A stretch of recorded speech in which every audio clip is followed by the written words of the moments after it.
Justin Verlander getting ready for a start tonight. Game 2 of this 9-game homestand. He'll try and keep the train rolling here at Minute Maid Park as the Astros entertain the Tampa Bay Rays for Game 2 of this 3-game series. What a thriller last night to kick off this 3-game set as the Astros walked it off in the bottom half of the 9th inning thanks to Alex Bregman's 2 RBI double. Hi everybody, welcome to another night of Astros baseball. Things have been great as a Houston Astros baseball fan lately. Todd Callis with Jeff Blum, and Blummer just try and keep this thing rolling. Sometimes 13's unlucky, but hopefully it's lucky tonight for the Astros. Absolutely. I don't know what horse track you've been to, but we're going to see if the tide can change a little bit against that number.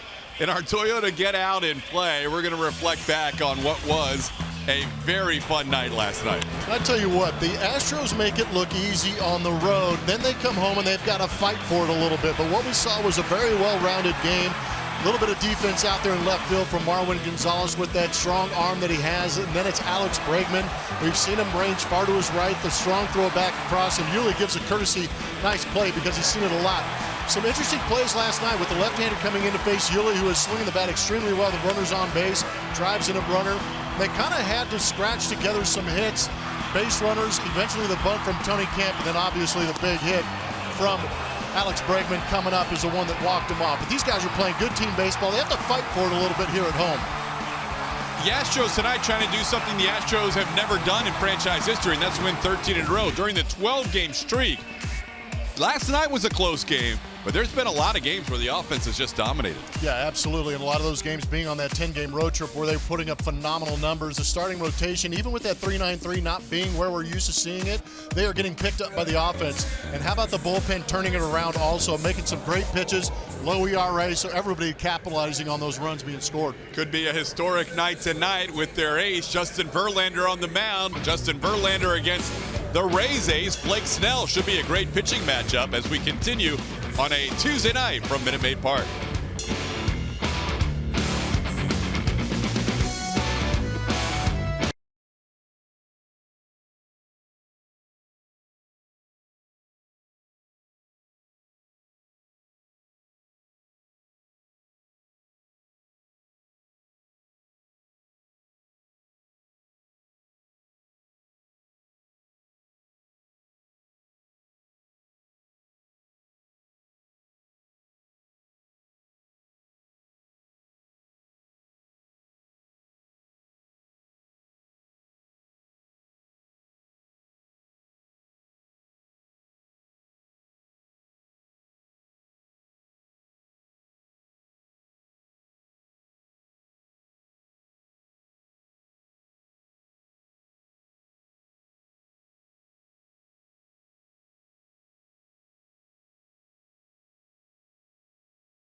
Sportsnet is brought to you by Southwest Airlines. Low fares, No hidden fees, that's transparency.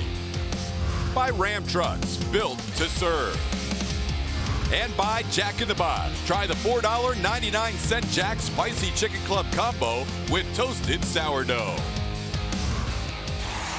Astros go for 13 in a row with their opening day starter, Justin Verlander, on the mound. Julia Morales with more on JV when we come back.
The Astros coming off a fun one, a walk-off win for them last night, now with 12 consecutive wins, and they're going to try to extend that today with Justin Verlander on the bump. And the club loves the sound of that. Verlander making his 401st career start. It's going to be his 16th start in this 2018 season. Really nothing but quality starts from him every time he goes out. It's so much fun to compare this start of the season to others that other players have had in the past, and he is up there with some of the greats. Our HEB No Player Does More takes a closer look at that comparison. I'm talking, we have to go way back to find some of these comparisons for the numbers he's put up so far in those first 15 starts. In the American League, too, even better. But look at his fifth lowest ERA since 1979. When you look at this far into the season, we talked a lot about how great of an April he had. He was really trying to pay attention to detail in spring training to have a good start. He did that, but we are well into the 2018 year now. And even in that last start, guys, against Oakland, giving up the 3 earned runs through the 7 innings, it just felt okay. It just felt okay to him. It just felt okay to AJ, which goes to show what kind of year he's having, but also the offense putting up the runs for him, giving him that lead. This team feels really good when he's pitching with the lead. They love their chances, which could set up for a record-breaking night here at Minute Maid Park, TK. Yeah, that's going to be fun to watch tonight with Justin Verlander. His first start here was a big night as he helped the Astros clinch the AL West last year in his first outing at Minute Maid Park, and tonight he's got a chance to set a franchise mark with a 13th consecutive win. JV, Plummer has been pretty much what Julia said, outstanding this year. Yeah, there's not much more you can actually say. Just enjoy the moment that he's out there. It's been a while since he's been out here in front of these fans. June 2nd was the last time he had a start here at Minute Maid Park, and this season it's been very good to him with a 2-1 record and a 1.93 ERA. This will now be his 8th start here at Minute Maid Park.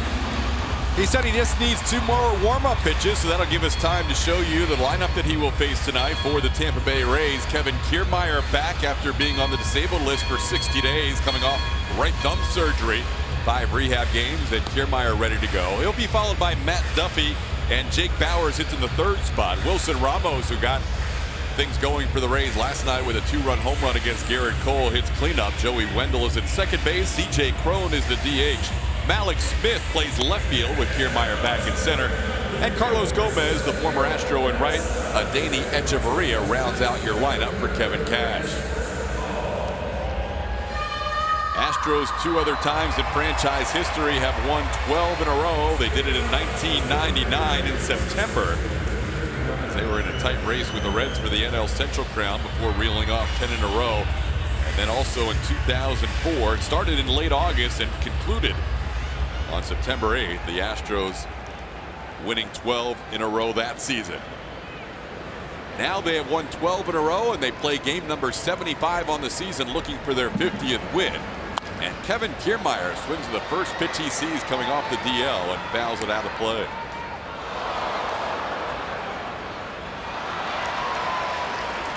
Julia showed you all those best starts for the American League arms over the years in their first 15. For Verlander himself, this is by far his best of his first 15 starts in his career. Kiermaier foul tip caught by Stassi. The count is 0-2. Only 43 at bats this year before the injury to Kiermaier, so 5 rehab games, now back at the big league level for the first time since early April.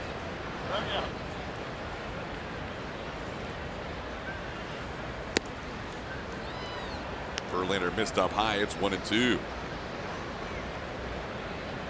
The 2011 season, Justin was the Cy Young Award winner and the MVP. The next year, he finished second in the Cy Young Award voting. And both of those years, his ERA through 15 games was above 2.5, which was the best in his career before this season.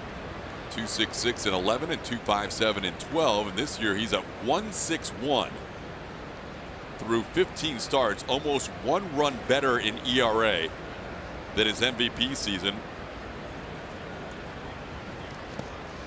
As Kiermaier takes one down, Verlander was ahead 0-2, and now the count's full 3-2.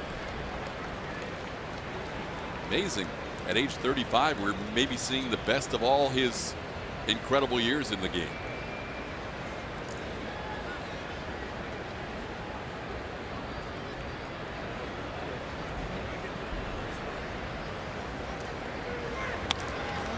Popped up.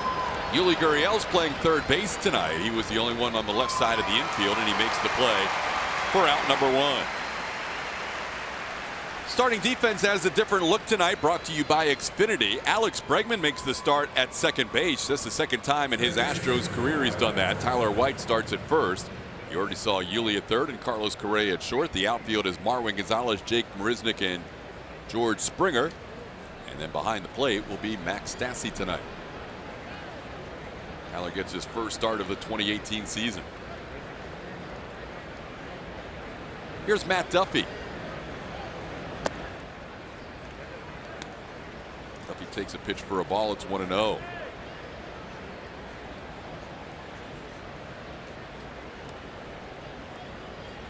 Matt coming in batting .314, 9th in the American League in batting average.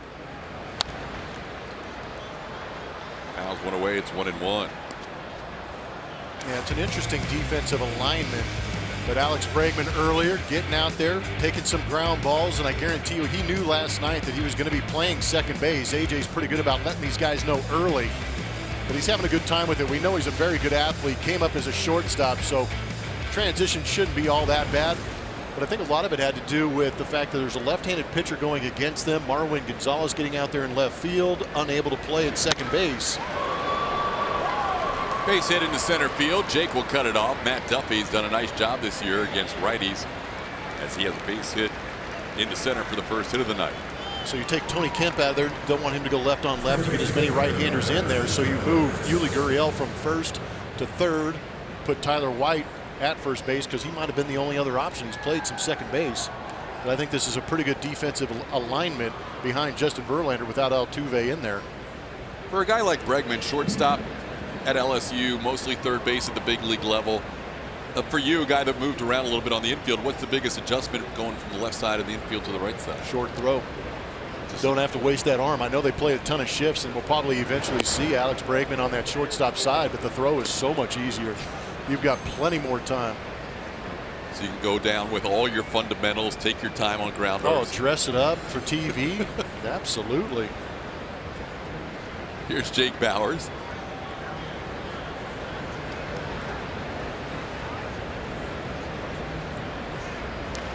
Occasionally, when a guy plays different infield positions, he'll have a smaller glove for second. But since Alex doesn't play a whole lot of second base, I've got to think he's going to go with the same glove that he's been going with all year.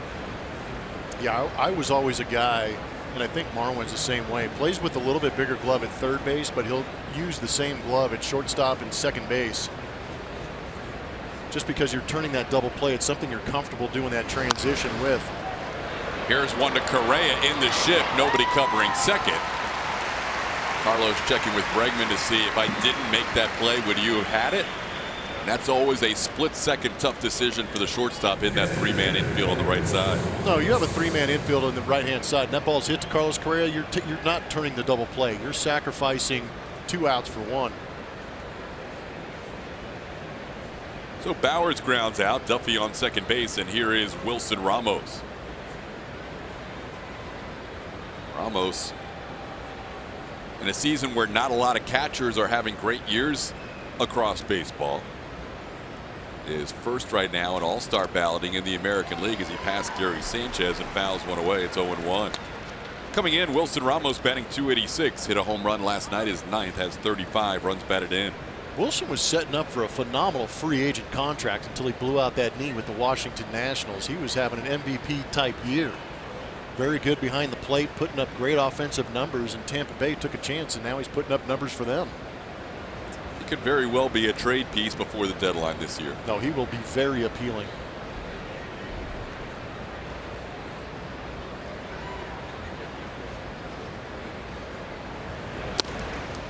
Last time the Rays made the postseason was 2013. That was a string of getting to the postseason 4 times in 6 years. Since then, it's been a little bit of a struggle, and only 2 guys remain from that 2013 playoff team, and one of them was just activated today, Kevin Kiermaier from the DL, and the other one's still on the disabled list, Chris Archer. Pickoff throw at second. Duffy almost got caught. That little inside move we've seen work for Verlander earlier in the season. Alex Bregman on the tag, also sneaking in there, making the reception, the possible tag for the out. Duffy just getting that hand in there. Mattress Firm Supermo is going to confirm that. It's a good move. Another fundamental is when you're diving back to those bags, go to the outside corner. That's usually what the infielder will do, is go to the inside corner first and swipe across. And on the hands of Wilson, it's 1-2. Well, Bregman getting some action early at second base as he was making his second start there. The other one came back in 2016. He has played 7 overall games there, but just his second start.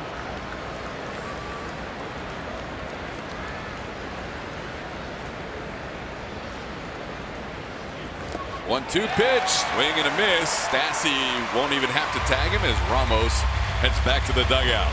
Strikeout number 1 for Verlander, a base hit and 1 man left on base.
you by Southwest Airlines. George Springer at the top, followed by Alex Bregman, fresh off that walk-off last night. Carlos Correa hits in the third spot. Yuli Gurriel, cleanup. Evan Gaddis is the DH. May notice one name missing, no Jose Altuve tonight. Marwin Gonzalez is in left field. Max Stassi, the catcher. Tyler White and Jake Marisnick round out your Astros lineup.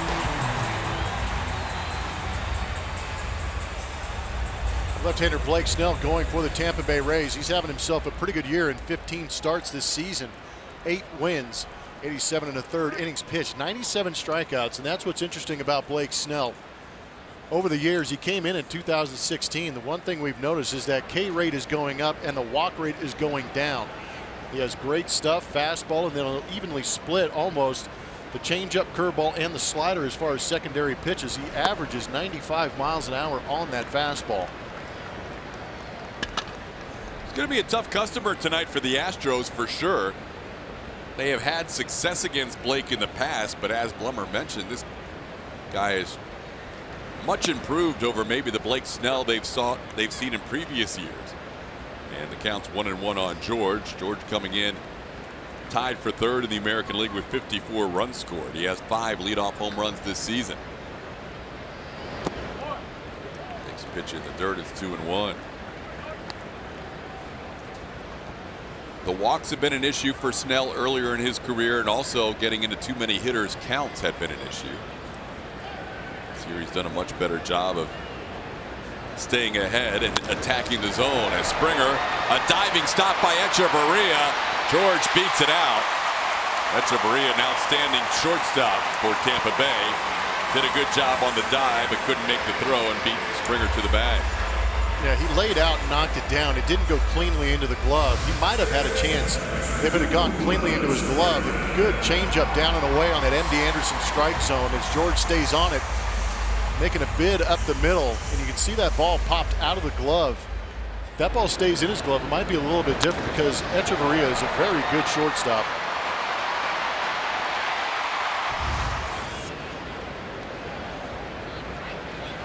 George starts off with a base hit tonight, and now Alex Bregman.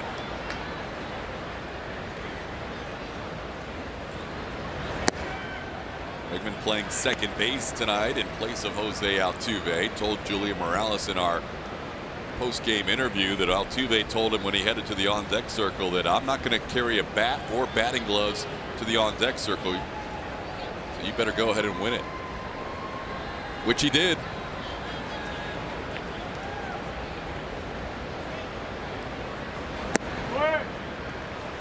Bregman has the last 3 walk-offs for the Astros. You might remember them. Game 5 of the World Series.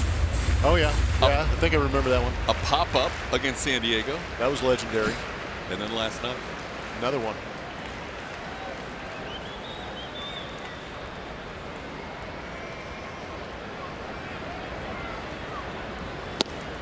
Certain guys love big moments.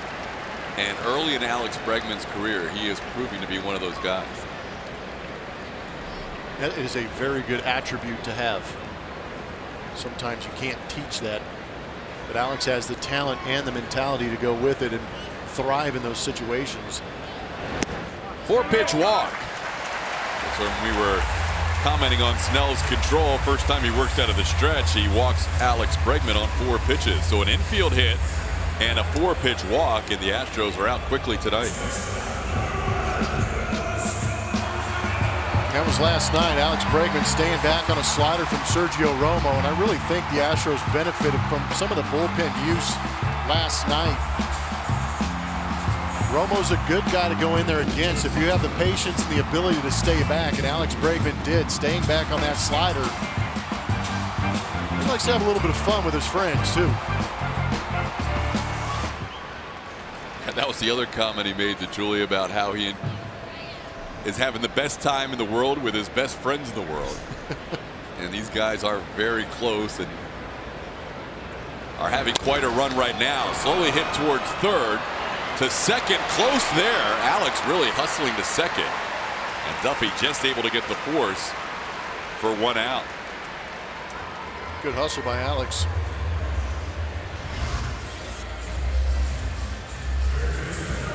First pitch changeup, and Carlos rolls it over to third base. He was hustling out of the box. It would have been a tough turn to begin with, but with that throw going into the runner a little bit, Wendell had to hold his ground. So here's the guy that not only leads baseball hitting with runners in scoring position at 472, but he has been on an absolute tear lately. 15 for his last 25. That works out to a 600 batting average with runners in scoring position for his last 25 ABs. I think I wrote it down. 472 on the season with runners in scoring position. Crazy. Even though I wrote it down and saw it on the stat sheet, I couldn't believe it. That's a big number. We're almost halfway through the season. Yeah. We're going to hit the halfway point later on in this homestand. That one bounces in there. And he spent some time on the DL with that hamate, but he's accumulated a ton of ABs and opportunities. And Yuli continues to bat with runners in scoring position lately, and it seems like he is coming through almost every time.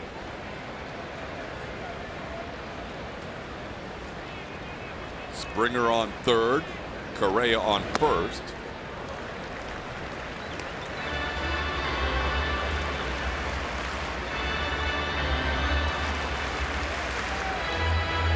Another guy who's had quite a month.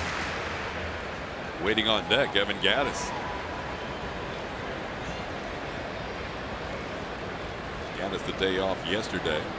2-1 to count to Yuli. Now it's 3-1. Well, the one thing Blake Snell said got him in a little trouble in his last start against the Yankees when he gave up 4 runs. He walked 4, only allowed 5 hits in 5 innings. But he didn't feel like he was as aggressive in the zone as he should have been. Today he's already walked 1, and now he's 3-1 on a very good hitter, Yuli Gurriel. Ball 4. Well, the fans gave about as big an ovation for a pinch hitter last night as you could possibly hear for Evan Gattis. Deservedly so. They're paying attention. He's also a pretty lovable guy that's been tearing the cover off the baseball.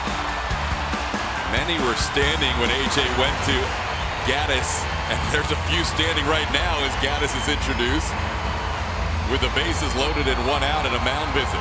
Well, you can't pitch around everybody in this lineup. Eventually, you're going to find yourself in a situation where the bases are loaded.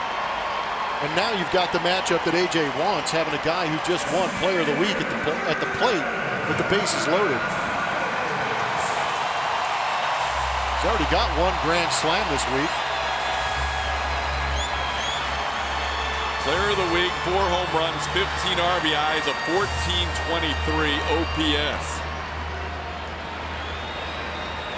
Evan this year with the bases loaded with that home run included is 3 for 4.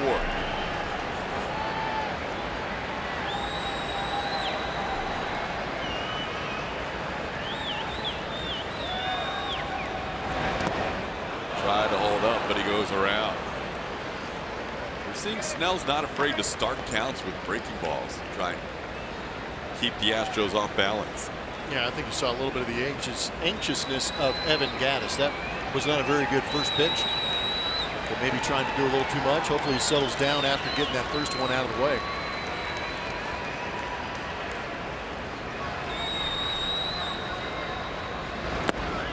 Doesn't chase there. It's 1-1. There you go. On third base, George Springer led off with an infield hit. On second base, Carlos Correa reached on a fielder's choice, and on first base, Yuli Gurriel walked.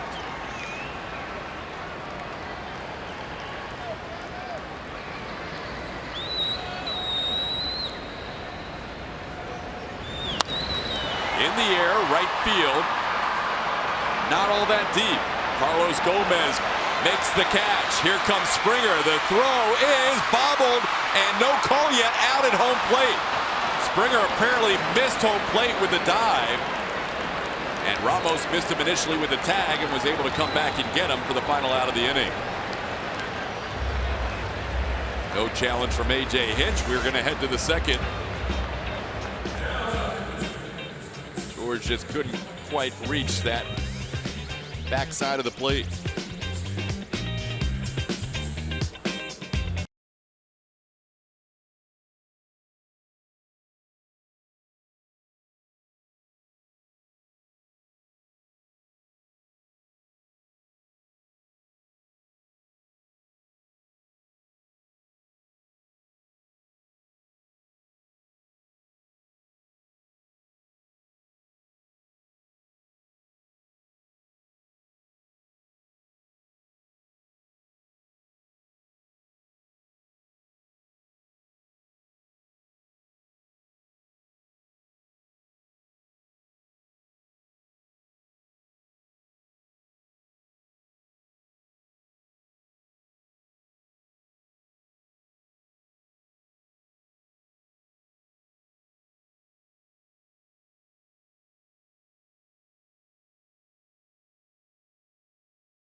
22nd as they take on the Royals. 10,000 fans in attendance will receive an Astros fedora presented by Goya. For more information and tickets, visit astros.com/promotions. TK. All right, Julia, we go to the second inning. Astros had a chance with the bases loaded there and 1 out. Fly ball by Evan Gattis, not quite deep enough. George Springer unable to reach his hand on home plate on the sacrifice fly attempt. It turned out to be yet another double play during this winning streak. We've seen plenty of those over the course of the 12-game streak as Joey Wendell leads off the top half of the second inning. Verlander in the first inning allowed a 1-out single to Matt Duffy, and they got a ground out and strikeout.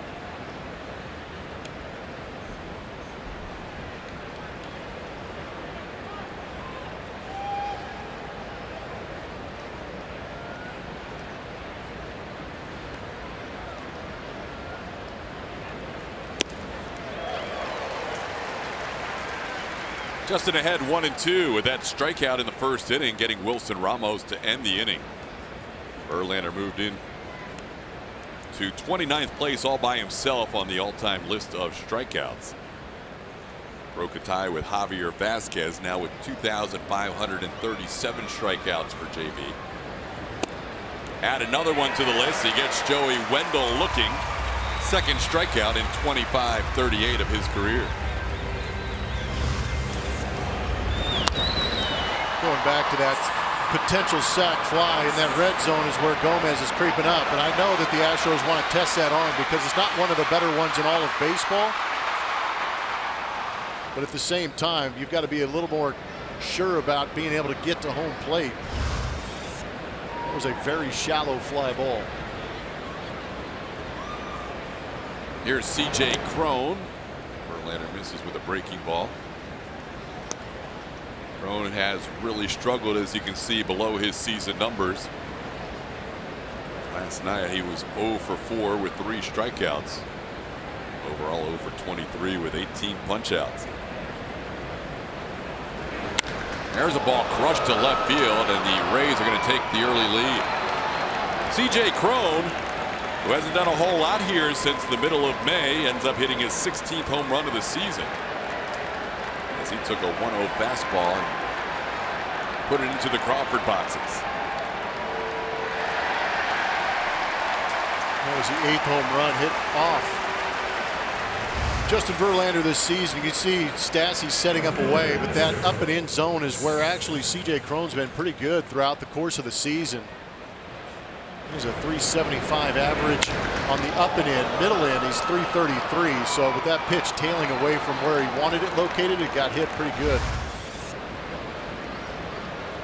Here's Malik Smith. Smith misses the first pitch. It's 0-1. Well, Cron hasn't done a whole lot lately, but it seems like every time he gets a hit, it's a home run. He's 4 for his last 47 with 4 home runs. Smith takes one for a ball. It's 1-1. And as much as he has been struggling, possibility of having an off day tomorrow with the day off the next day, Cron, well, it feels like a little bit of weight lifted off his shoulders there. Swing and a miss. It's 1-2. Smith struggling as well. He's 1 for 15 on this trip and down to the count 1-2.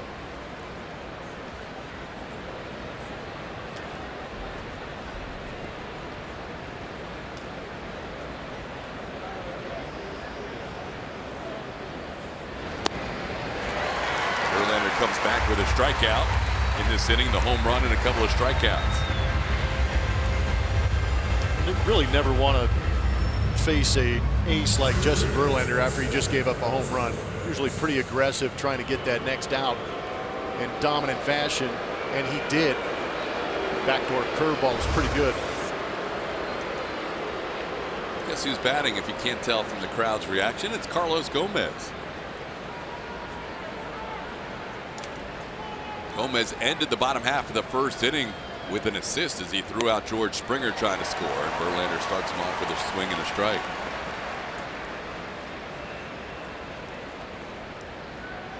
Verlander against Gomez Justin's had the advantage, 2 for 17 with 5 strikeouts.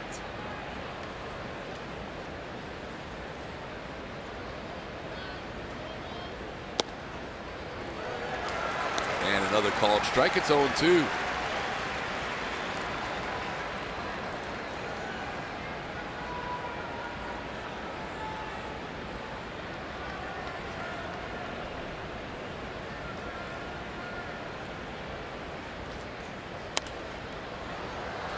Verlander broke a tie to move into 29th all time in strikeouts.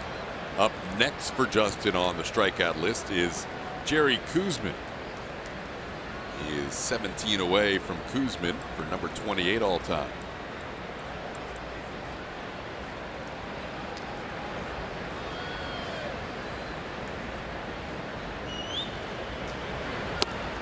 And gets a little closer with that strikeout of Gomez. Verlander strikes out 3 in the inning, allows a solo home run. It's 1-0 Tampa Bay.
Dynamic Jeff Bagwell brings to the broadcast booth when he joins Todd and Blum once a month. Evan Gaddis talks about hitting the high ones, and Mike Stanton breaks down the balk call that scored the winning run against the Rangers. That's all on Astros Bases Loaded after the game, only on AT&T Sportsnet. Guys, the winning streak is being talked about a lot. That's one of those things that they can actually talk about, apparently. They don't mind talking about it. It's because it's winning, and that's what this team has really done the last few years, and they really enjoy each other, and they enjoy talking about it. But Jose Altuve was saying winning's contagious. He said, you know, the best part about this team is that we don't have 1 or 2 superstars. Everyone can get it done, and we've seen that lately, whether it's Marwin, whether it's Yuli. Everyone's kind of stepped up to the plate here, at least recently. They love what their offense is doing as well. And AJ had an interesting perspective on that too, saying that he just hopes that his group is staying in the moment and, you know, stay consistent with what they're doing. And you can put all of this into context later. We can react to it and reflect on it later. But right now, let's just stay in this moment, be present. It's been fun to watch. They've won in so many different styles over the course of this 12-game winning streak. 10 of those 12 wins coming on that road trip. And while they dominated early in a lot of those games on the road, they did win that last game where they were down a couple of runs heading into the 8th inning. Last night they were down most of the game, so getting down early probably won't faze this team at all. 1-2 pitch catches the knees. Marwin gives it a look. Plate umpire Pat Hoberg calling him out. And a strikeout number 1 for Blake Snell. No, I'm with you on that. Usually what the Astros do, and they did it a ton last year, is just kind of grind out the starting pitcher until they got him out of the game, and they just absolutely blew apart some bullpens.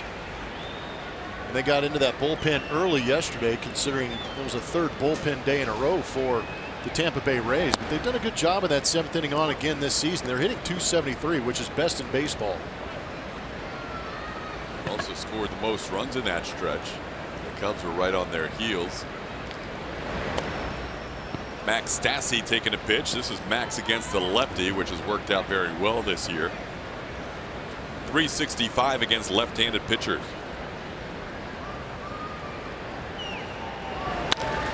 This one up the middle, but right there in the shift is the second baseman Joey Wendell. Well, Stassi retired for the second out of the inning. Astros coming in with a record of 49-25. Gave a chance for a second straight season of winning 50 of the first 75 games. That has not happened very often. It happened last year at 50-25, and the last time prior to if the Astros accomplish it tonight, the Brooklyn Dodgers in 1941 and 42. Winning as many as 50 of their first 75 games in back-to-back seasons.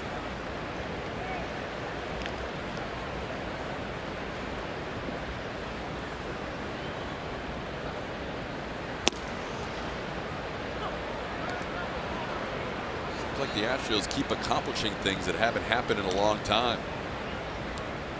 It's a history lesson in baseball every time they do something. More than 75 years since the last team was able to do that. They still have to get a win tonight to accomplish that. And Verlander on the mound. Mentioned 04 and 99, the last time they won as many as 12 in a row. And now they have a 12-game streak on the line as Matt Duffy makes the play for out number 3. Good inning for Blake Snell. A couple of ground outs and a strikeout.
Pitcher brought to you by Ford.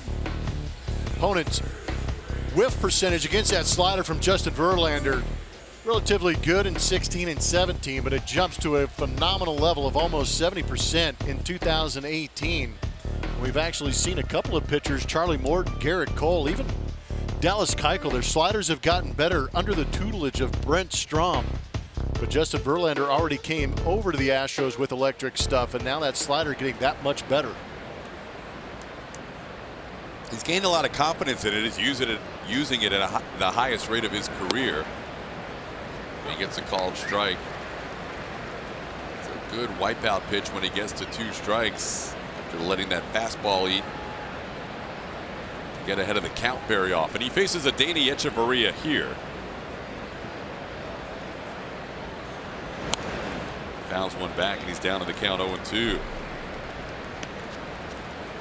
Echeverria just coming off the 10-day disabled list a few days ago. Had a right hamstring strain. And with Tampa Bay playing a lot of their younger players, Echeverria may find it a struggle to get as many starts consistently as he did earlier in the season. Verlander makes quick work of him. That's now 3 consecutive strikeouts for Verlander, and 5 of the last 6 batters, 5 strikeouts in the game. Fastball up.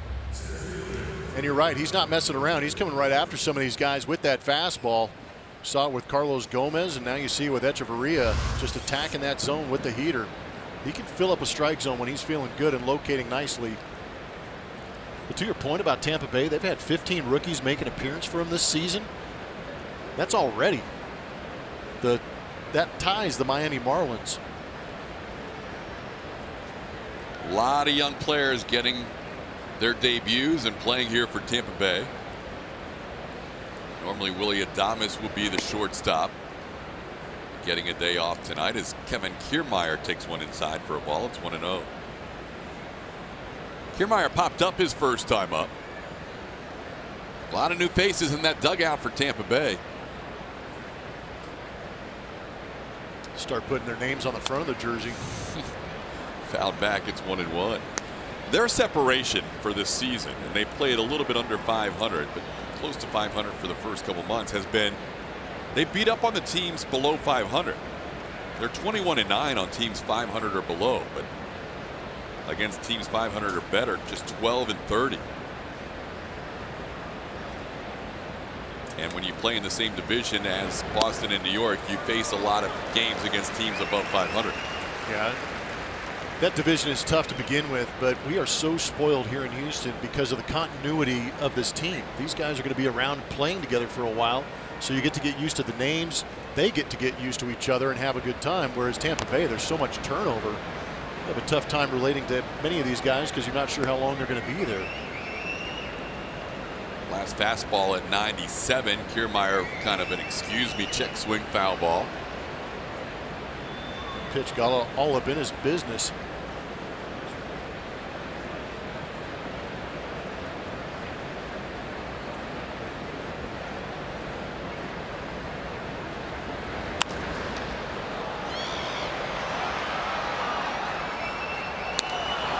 Kind of got the feeling that Max Stassi wanted to go to the off speed, but I think due to that swing, kind of fighting off that pitch on the inside, Justin wanted to attack with the fastball again.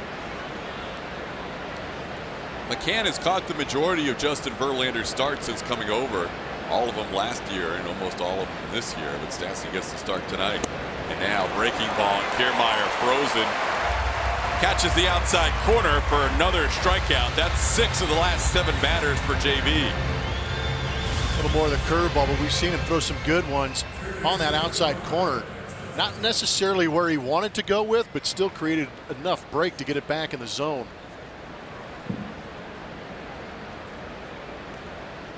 It's actually a pretty good view of watching how Max Stassi keeps that small target. He stays small. And what I mean by staying small is that he stays in a very good position to allow the umpire to see over him. Ball into center field. Marisnick on the run, still coming over, makes the catch in front of George Springer to end the inning. Jake covers a lot of ground in the outfield and puts that fly ball away for a 1-2-3 third.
tweet us with today's topic, which is, what's your favorite Astros walk-off in the last few years? Send it to @ATT Sportsnet SW. I have a feeling Game 5 of the World Series will be very high on most people's minds. Yeah, that was a pretty good one. Derek Fisher out there at second base, pinch running, eventually coming around on an Alex Bregman base hit to left field. And that just capped off what was an incredible marathon of back and forth baseball. Pretty intense matchup. Derek Fisher busting it through home plate. That was exhausting for people who weren't playing. That was a game that was over 5 hours long, and you were on the edge of your seat the whole night. Down 4 runs to Clayton Kershaw early, then down 3 again after tying it up. Coming back twice against one of the game's best pitchers. And there's a base hit. Jake's been swinging the bat a little bit lately. Over his last 7 games, Marisnick with that base hit is now 5 for his last 10. AJ trying to give Jake Marisnick some of the best opportunities to go out there and get his hitting numbers back to where he wants him to be, and putting him out there against left-handed pitching is a good way to do it. Even as good as Blake Snell is, Jake Marisnick still sees the left-handed pitchers pretty good.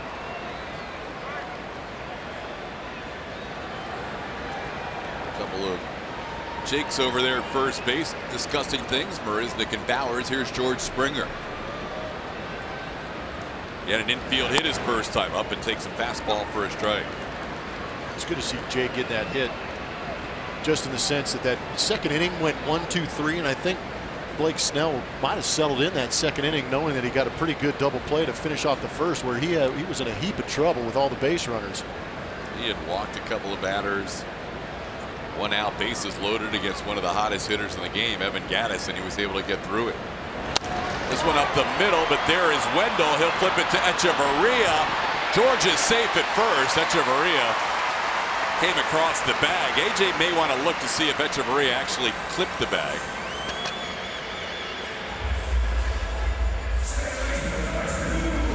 Right now, I'm thankful for George's speed, because this was another double play.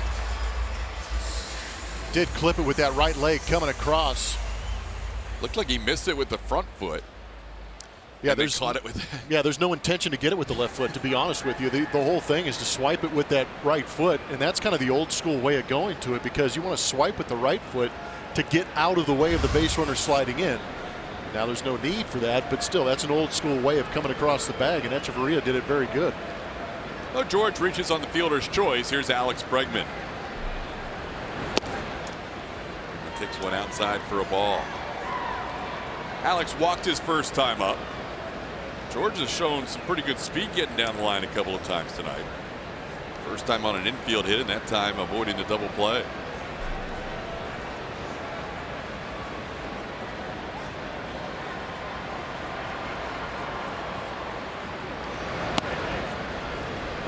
Here's a strike called. It's 1-1. Bregman with that walk-off double last night. Reached for the 29th consecutive time. That leadoff walk puts him at an even 30 straight games reaching base.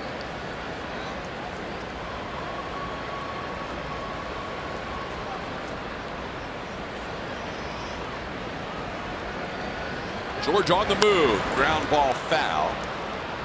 We're seeing Springer get a little more aggressive with the base running this year than we did last season.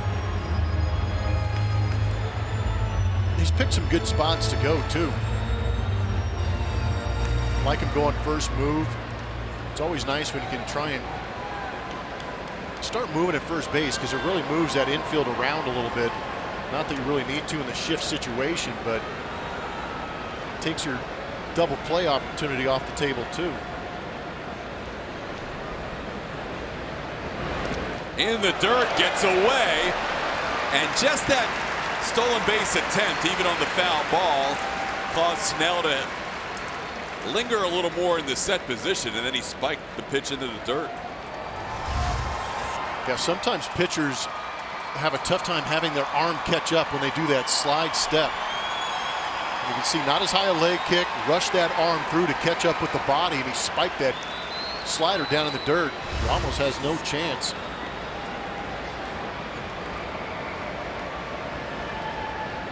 2-2 on Bregman. Good take by Alex, and the count goes full.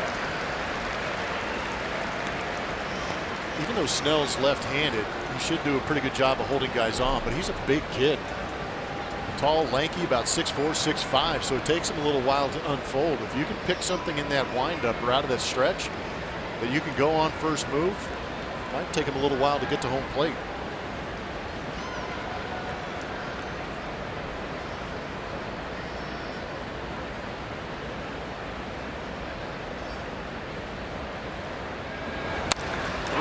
Drilled to right field. Back goes Gomez, still going back. It is off the wall. George being waved around. The throw coming to second. Bregman is out at second base. The run scores. We're tied at 1. Great piece of hitting. He's asking AJ to take a look at that because he feels he's safe. He did overslide second base.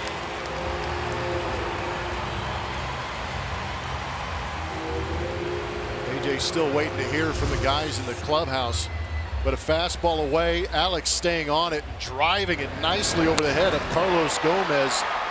Gomez actually does a pretty good job playing it off the wall because he knew it was over his head in a heartbeat. George scores easy. They are going to challenge it. Safe, but he comes off the bag.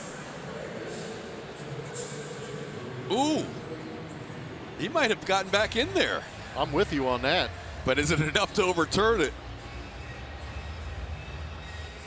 Because there's a glove on the hand right there. It's hard to see. I don't believe so. I don't feel like it is. But again, we are not in New York. And you never know what they're going to do when New York sees this replay. Hopefully there's a better angle. The interesting part about that play at second base was, as an outfielder, you're not anticipating that Springer is where he is. He held up to make sure the ball would not be caught. Had they made the play to home plate. Oh, there was an opportunity. Absolutely. But Carlos Gomez wasn't worried about that. He just assumed that George Springer was going to score easy. But I'm with you in the sense that I thought George, he could have extended it a little bit and gotten out there with that one out. But he was going back in case he had to tag and get to third. It's going to be a tough one to overturn. We're hoping for the best, but we'll see. We've been pretty good at guessing this year. My guess is stands. Yeah, I'm with you on that. Because then the hand almost comes off again. Even that, yeah. After he's back a second time, it almost leaves the bag after that second time he's back on the bag. So we'll see if we have anything that is clear and convincing to overturn this. Hope I'm wrong. But, not enough.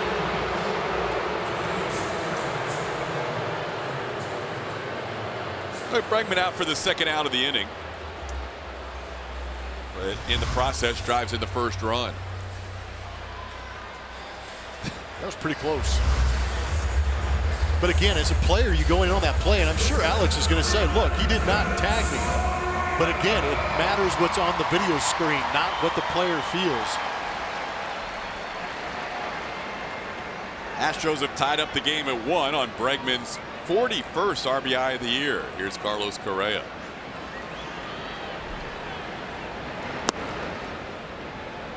Called strike. Correa grounded into a fielder's choice his first time.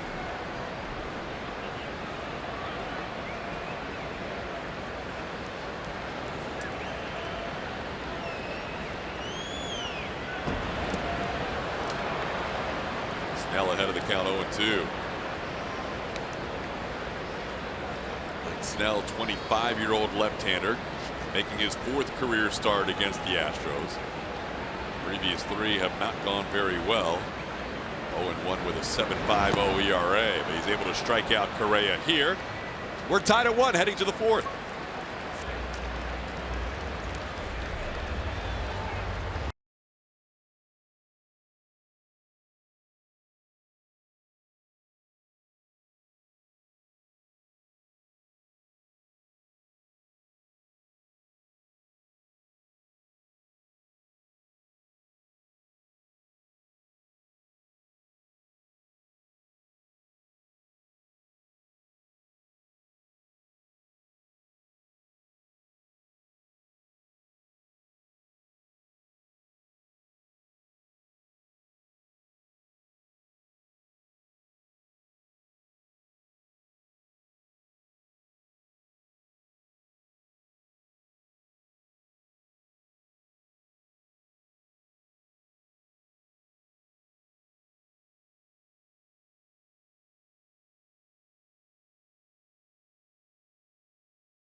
Had a little review there at second. You and Alex always have such a great conversation. It seemed like he was laughing when he came back. Yeah, he's 0 for 8 in any challenge that involves him. So anytime he goes and he's telling me, no, I'm safe. I should just shut it down right there and not use the challenge and know that he's probably wrong. How exciting is it to watch your team continue to come back last season and this season from that 7th inning on? They never say die. No, we've got a pretty resilient group, and you know, there's some games we take a little while to ramp into the games. Lately, we've been scoring a lot in the early innings. We had a great opportunity in the first. It just kind of didn't go our way. But score early, score late, just score more than the other dudes, right? That works for us. How's Jose Altuve dealing with his day off? He's a little bored down here, and it's not exactly how I want him to be. He needs a day off, but it's no fun having him in the dugout. We like him on the field. AJ, thanks. All right, appreciate it, AJ. AJ Hinch joining us to start the 4th inning. Always appreciate his time in the middle of a game. It's 1-1.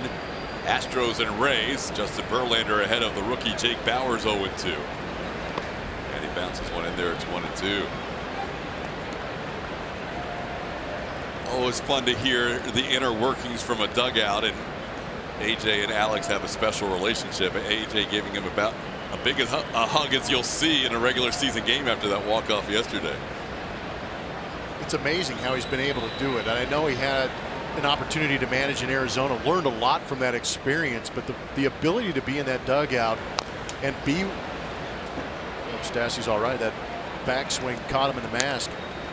But the ability to have that relationship and still be the leader of this team and be respected like AJ is remarkable.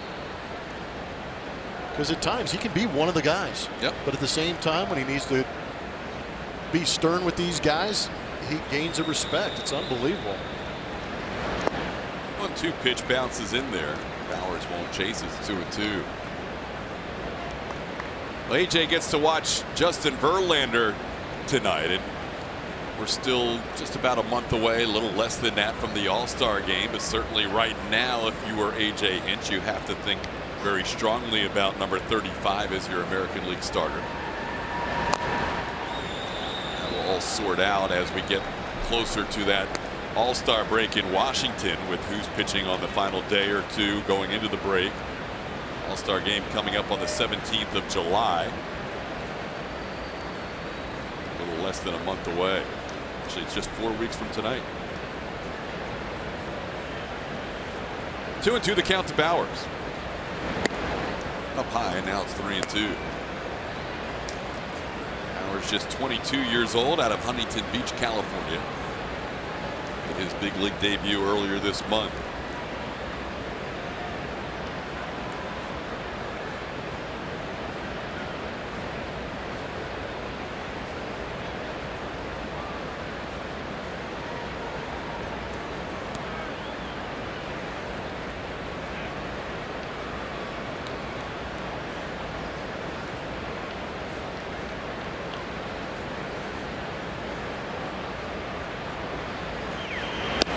Swing and a miss. Verlander picks up strikeout number 7.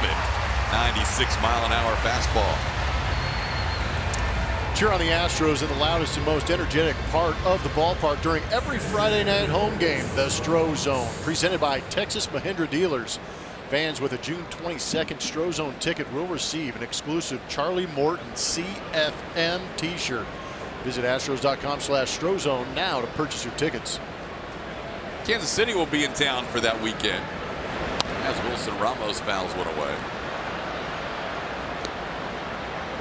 Royals just made a trade last night. Sent their closer Kelvin Herrera to the Washington Nationals for 3 prospects.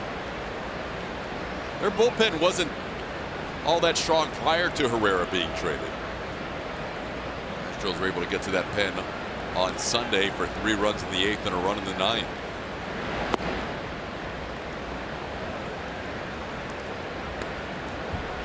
Some early moves leading into the trade deadline.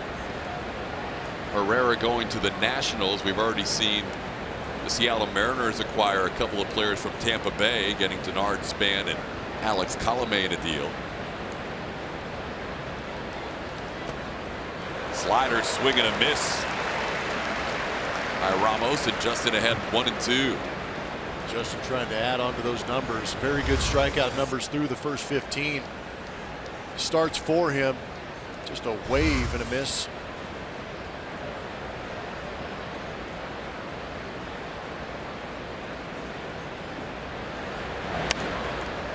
Fouled out of play. I wonder how much of the Atlanta Braves and Philadelphia Phillies getting off to those hot starts prompted the Washington Nationals to go out there and get Herrera so soon. Yeah, I was surprised to see that, because last year they went out and traded for 3 relievers. Well, they've got Doolittle and Kinsler. And Kinsler and Madsen that they traded for last year. Yeah. Verlander's rolling along with the strikeouts. Saw his total first 15 was 120. He's added 8 to that tonight. But it was a preemptive strike by the Nationals, because there are other teams that really need a closer. Well, he was going to be a commodity come that trade deadline anyways. Maybe they just figured they'd get out in front of it and make sure they got him. Another good slider. We talked about the whiff percentage against that slider. Pretty effective for Justin here against the Tampa Bay Rays. Here's Joey Wendell. We had Jeff Luhnow on last night. He is the president of baseball operations now in his second day with that title, in addition to being the general manager. Both times we've had him on in the booth, and we have asked him about what may be a piece of the puzzle that still could be a trade value for the Astros. He's mentioned, you know, they're pretty solid all the way around, but he's always looking to improve. But he's mentioned the bullpen as a possibility, especially even though Tony Sipp's doing very well, possibly another lefty. Yeah, I appreciate his candor too, by the way, because I'm still learning the nuances of interviewing the GM in the booth, and sometimes I just want to know. Yep. So I asked the question, but he's always very forthcoming with those ideas and thoughts. And we know in the past he had an opportunity. You know, Jim Crane in the offseason said, I want to upgrade the starting rotation. He went out and got Garrett Cole. So you know that they are peeking around and seeing what's available and what it might take. If the team wins today, they're on a pace for 108 wins, which would obviously shatter the all-time wins mark in Astros franchise history. But that doesn't matter right now to Jeff Luhnow. He's looking at New York and Boston and possibly Seattle. It's a great call. And Cleveland, and trying to figure out how can we beat those guys. Not how can we get to the postseason. Not that it's a foregone conclusion. You still have to play all 162. But he's trying to figure out how can we be the best team poised to win another World Series.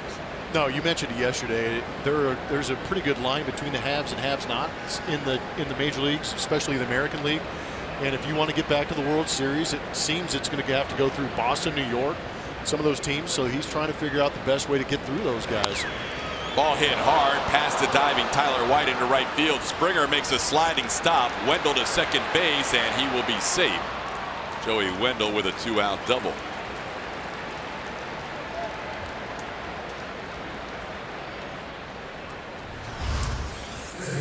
Mr. Wendell proving is a pretty tough at bat. Nice short compact swing, yanking that one past Tyler White.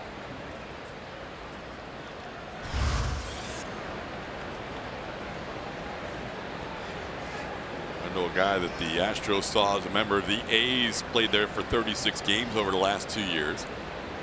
Now here's C.J. Cron. He's accounted for the only run for the Tampa Bay Rays with a solo home run his first time up. Left his bat at 106.7 miles an hour. Verlander delivers a strike with a fastball.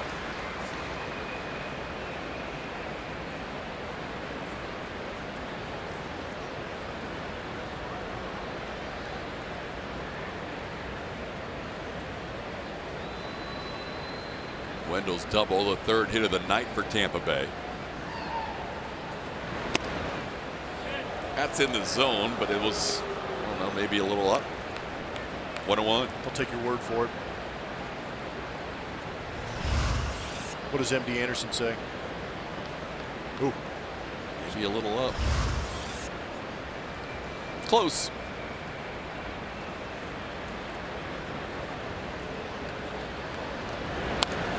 Fouled away. It's 1-2. Verlander in 15 starts has 14 quality starts this season. The only time he did not have a quality start, he just missed. Quality start is 6 innings or more, 3 earned runs or less. Second start of the year, 5 2/3 innings against Baltimore, 3 earned runs. So He is on a run of 13 consecutive quality starts for the Astros. Cron softly pops one up. White gives it a look, but it'll run out of room. Another good crowd we saw last night, 34,000 plus here at Minute Maid Park. We already know tomorrow is going to be a sellout. That's sold out in a hurry because they are. That was a desirable item going out tomorrow. The replica rings will be handed out to every single person tomorrow. After we had an earlier giveaway of the same item, and the first 10,000 picked them up that night. Tonight, looking around, it's probably at least close to last night, if not a few more.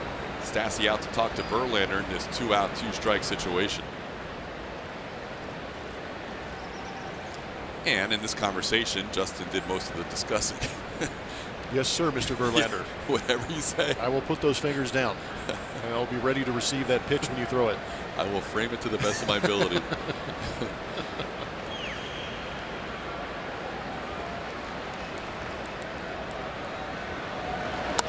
Got him with the slider to ground to third. Yuli on the move, throws it low, scooped by Tyler White at first, and that'll do it for Tampa Bay in the 4th inning. A double left on base. We head to the bottom of the 4th, tied at 1.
XU Energy clutch at bats last night for Yuli Gurriel. He has been an RBI machine once guys get in scoring position. A couple opportunities last night, picking up the Astros. Coming into this ball game, hitting a robust 472. Yuli walked his first time up. Doesn't draw a whole lot of walks, but Snell missed on 4 of the 5 pitches to him the first time around. It'll be Yuli, Evan Gattis, and Marwin Gonzalez. 3G network this inning. Takes a pitch down low. It's 2-0. Did you just go and get clever on me? Every once in a while. That was a good one. Thank you. 3 hits for both teams, 1 run for both sides. Yuli misses that 2-0 fastball. It's 2-1. Kevin Cash, like a lot of managers around the league, very impressed watching Yuli Gurriel from the opposing dugout.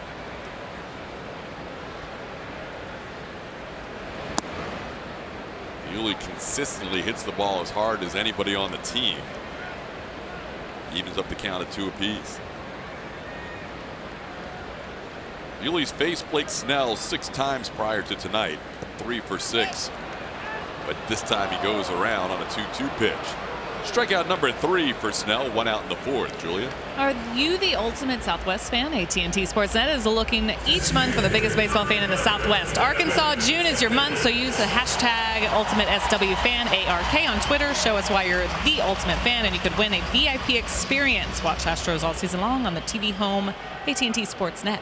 Hey guys, real quick on Evan Gattis, you were talking about the ovation he got last night when he came in to pinch hit. So I asked him about it. So did you give yourself a chance to listen and to feel what was going on around you? And he looked at me and he said, that was awesome. He also said, it was Monday night. And people were that excited into what we're doing. I guess it took him a little bit to realize that all these fans were watching, and he was just kind of overwhelmed with all the support, and they're behind him 100%. But he was taken aback, said he got a little emotional in that moment. Very cool. Evan's always so honest when you talk to him, and we felt it last night, a Monday night crowd that was revved up from the start, and I would say tonight's crowd's right there as well. No, I completely agree. They've been showing up, and the Astros have been putting on a good show, but you're right. The reason they are showing up is because they put on such a good performance on that last road trip. They want to see it in person.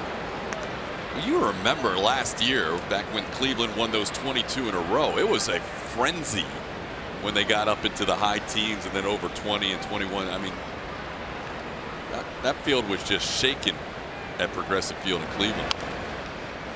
It's starting to build here with the Astros having won 12 in a row.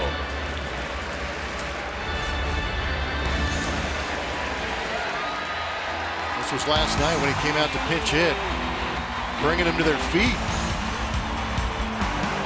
It's the most popular move A.J. Hinch has ever made. Swing and a miss. Evan goes down.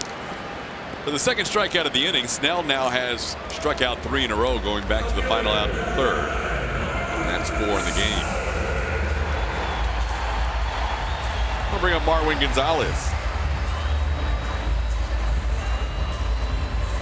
Cleveland setting the major league record last year with 22 wins in a row, breaking the Cubs mark of 21 straight.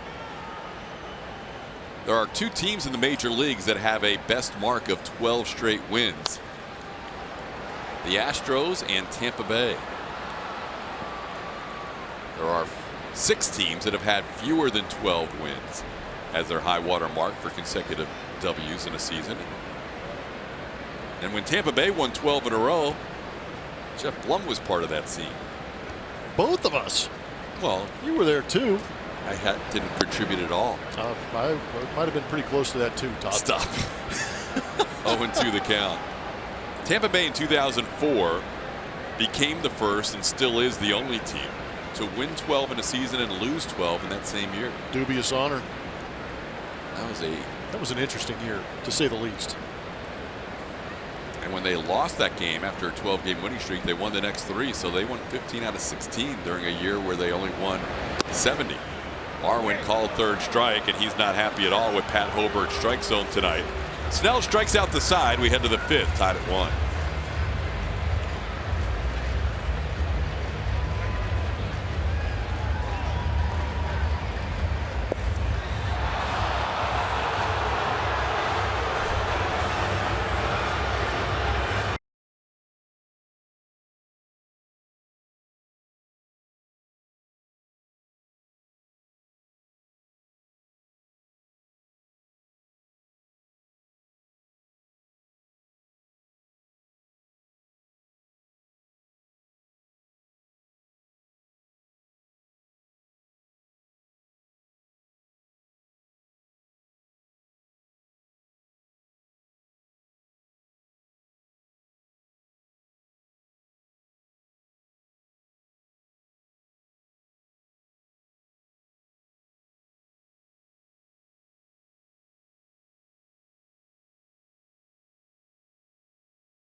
struck out 2 in the inning, and the 0-2 pitch caught the inside corner for strike 3. Marwin not happy with Pat Hoberg.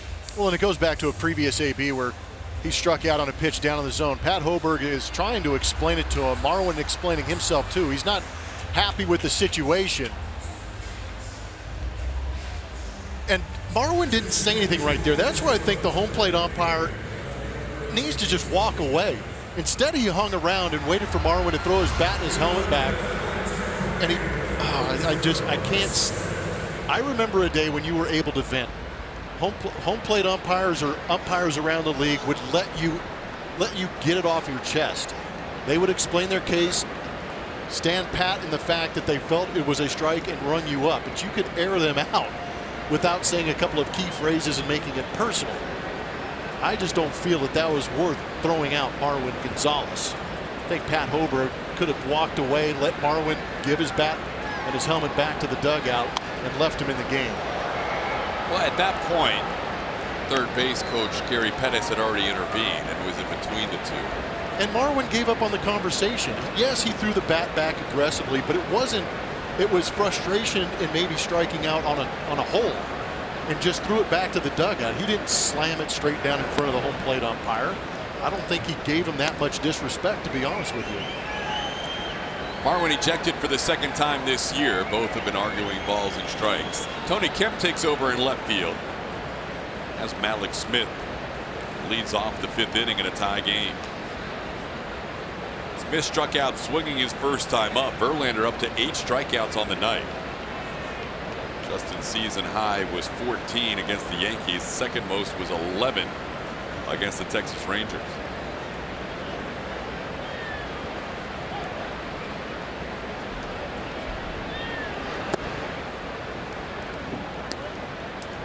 "16 previous starts in Verlander's career against the Tampa Bay Rays." And I know this is a whole different looking team than who he's faced in the past.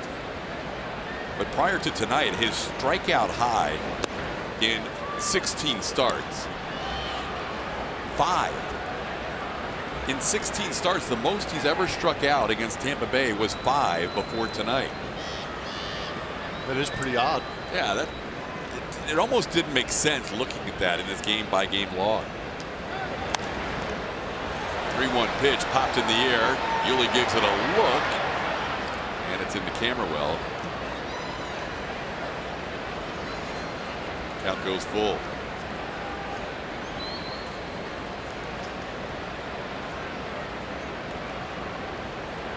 Oh, you know what it is? What do you got?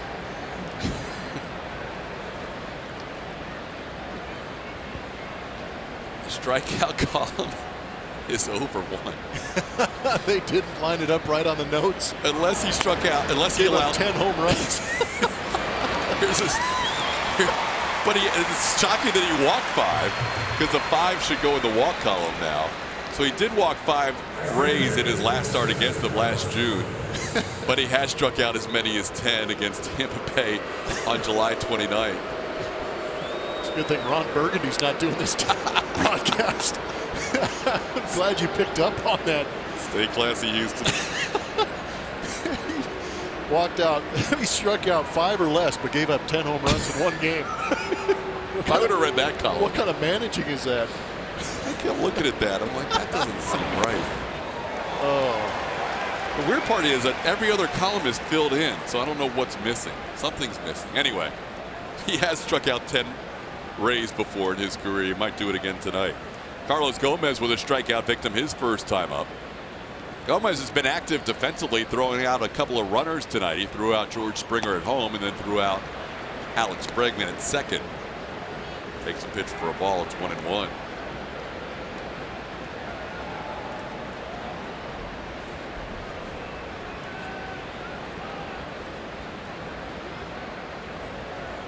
Gomez 176 coming in his last 21 games.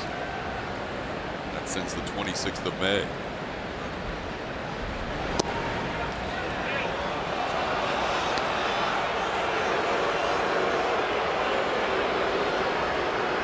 Those are the sounds of Pat Hoberg endearing himself to the fans with the strike zone.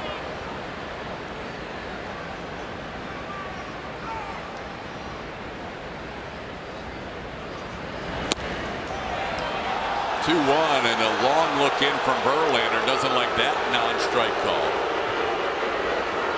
Stassi having a mild discussion behind the plate.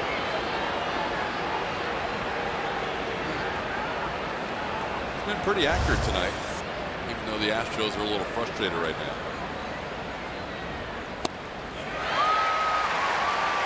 Crowd might react a little more. They get a strikeout here for a couple of reasons. The strike zone, they feel like they should have had an extra strike called in there, and it's Carlos Gomez.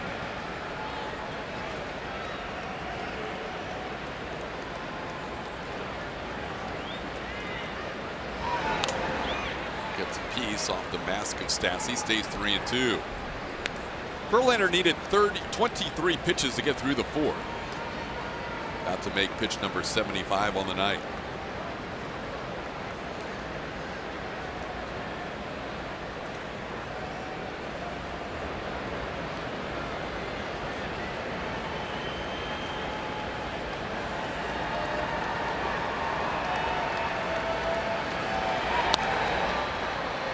Stays alive and fouls one away.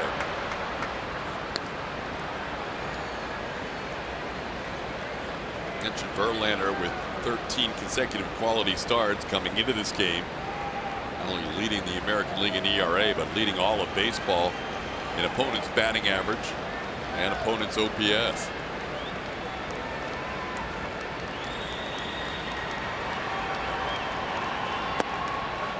A little low, ball 4. Gomez flips the bat away, draws a 1-out walk. We're going to play Name That Astro. It's brought to you by Nissan. Who am I? 33rd round pick. Catamounts. We're going to need a bigger boat. If you know who that Astro is, make sure you tweet that answer at ATT Sportsnet SW. Make sure you stay tuned, because later in the ball game we'll let you know if you're right.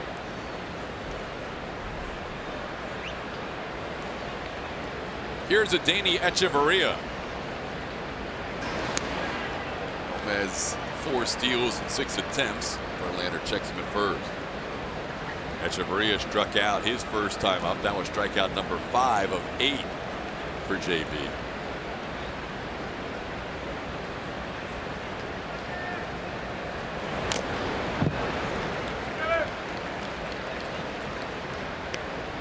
Verlander coming off pitcher of the month in the month of May, making his 4th start in June.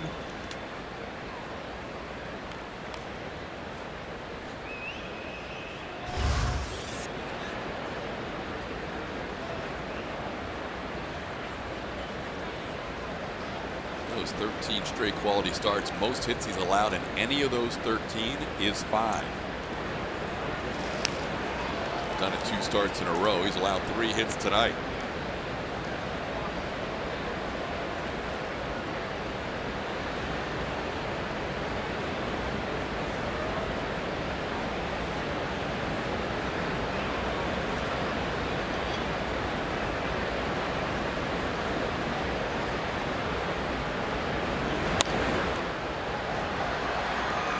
Out of play, it's 0-2.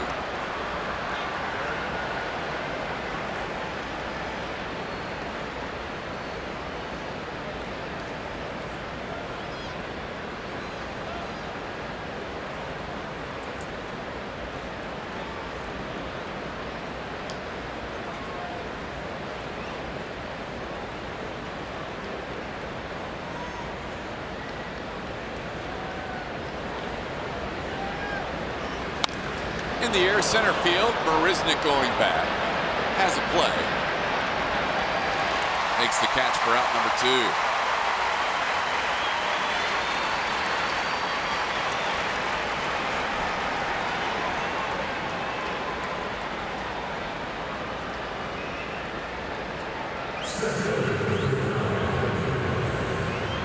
2. Good use of the anchorman reference earlier.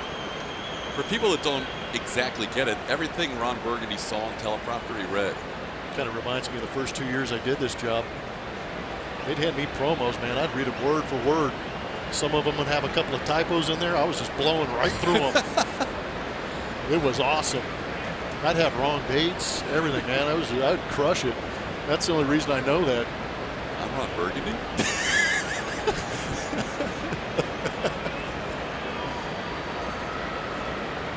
I didn't realize at the time I was watching that movie how much I could relate to it. It's a good time. Here's the game log. I've got it straightened out now. Boogs hooked me up. So what we did. You got it figured out? Yeah. What we did. These are the game notes we get before every game, too, by the way. Column that says home run should have gone over here, and then the walks and strikeout shift over. So you're telling me. Not so much here as right here. Not so much. Yeah. Right there. Right there. All the notes you need for a Justin Verlander start right there. Here's a ground ball right to Tyler White. Great White Shark steps on the bag. And we are tied at 1, halfway home.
ATT Sportsnet SW on Twitter. Who do you want at the plate in a game-winning situation? Do you want the AL MVP and Jose Altuve? Or do you want Alex Bregman, who was the hero last night? He's been the hero a couple times so far this season. Choice C is going to be Carlos Correa. He's come up with some clutch hits before in his time. Or is it D, George Springer? Can't really go wrong here, but we would love to hear what you think. We will reveal the results later in the broadcast. Find us on Twitter. TK. All right, Julia, we go to the bottom of the 5th. Max Stassi takes a pitch outside for a ball. All the above is too easy, but those are all great choices.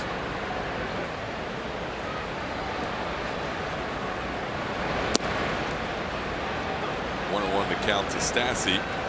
Bottom 3rd of the order, Max Stassi, Tyler White, Jake Marisnick facing Blake Snell for the 2nd time. Snell struck out the side in the 4th. Getting Gurriel, Gaddis, and Marwin.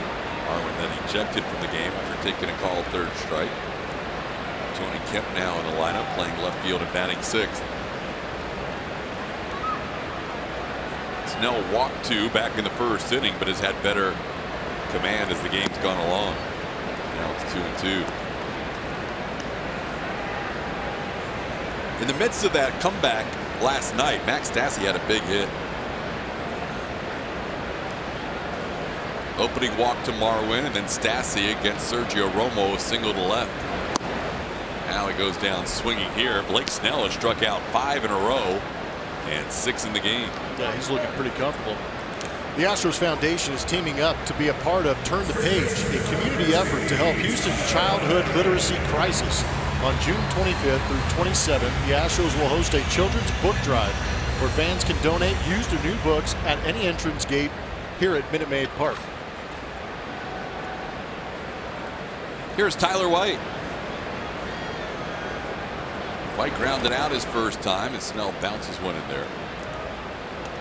Well, he went through the game log, kind of serpentine through it there with Justin Verlander. If you go game by game with Blake Snell, he has 12 games where he's allowed 2 runs or fewer. So in the American League, you've got Justin Verlander, Luis Severino, and Blake Snell, who have all made 12 starts, allowing 2 runs or fewer.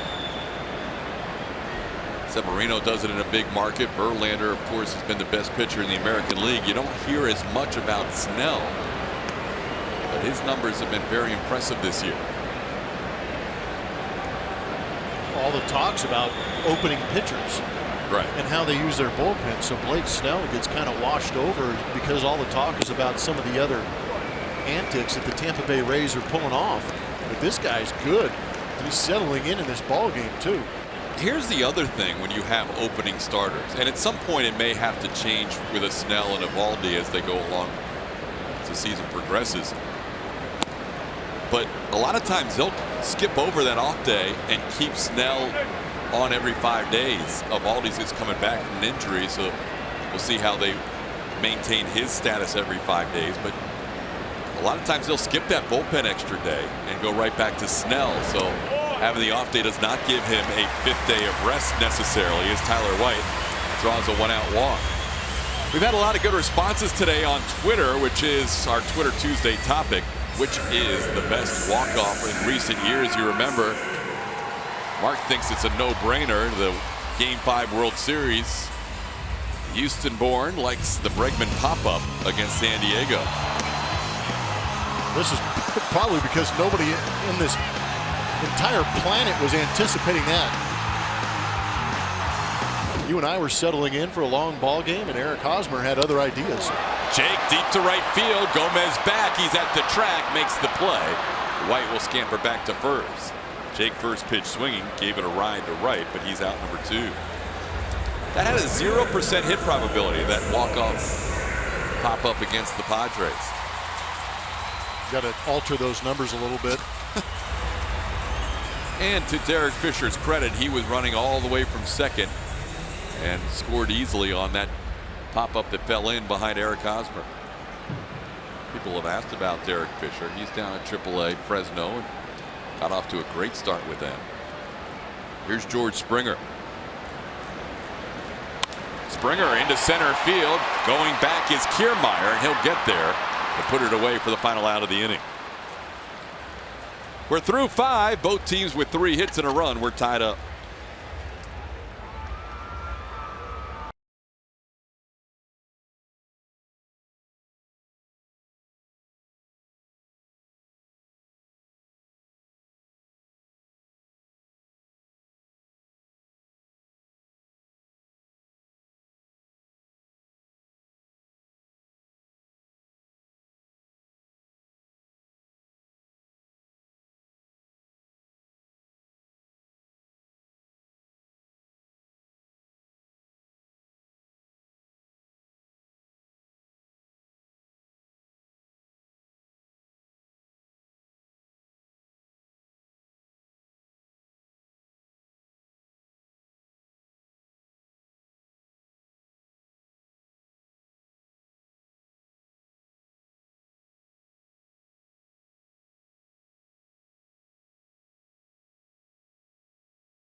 On AT&T Sportsnet is brought to you by Rooms to Go.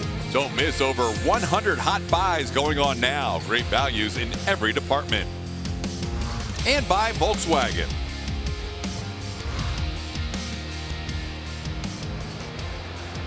1-1 game. We head to the 6th inning. We thought it would be a good pitchers matchup tonight, and it has proved out to be the case with Justin Verlander dealing against Blake Snell.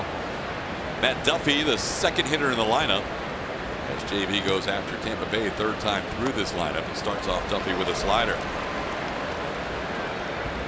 Duffy with one of the 3 hits against Verlander, a single to center field. He was also retired on a nice play by Jake Marisnick on a ball hit pretty well to right center.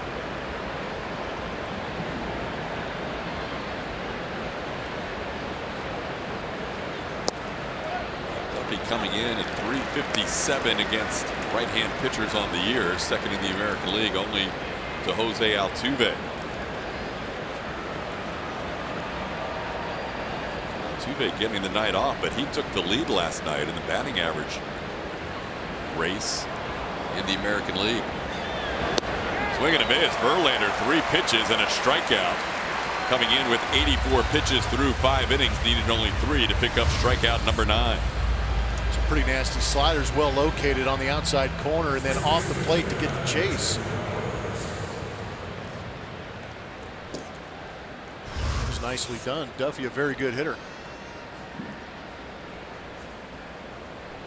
That'll bring up Jake Bauers.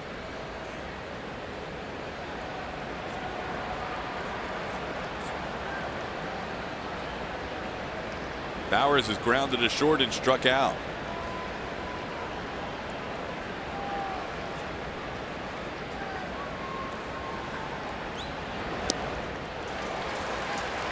Ball for a swinging strike. It's 0-1.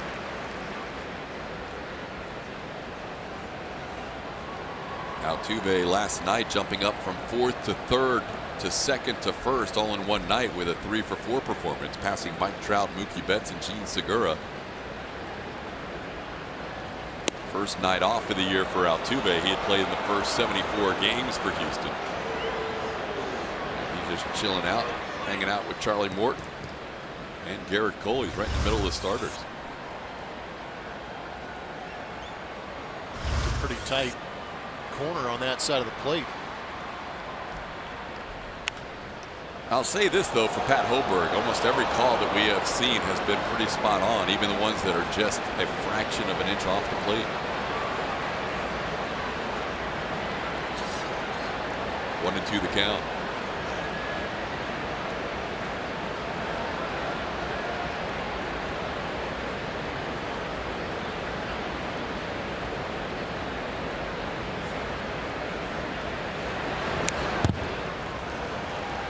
Bauer stays alive. Verlander 1 strike away from his 3rd double-digit strikeout game of the season.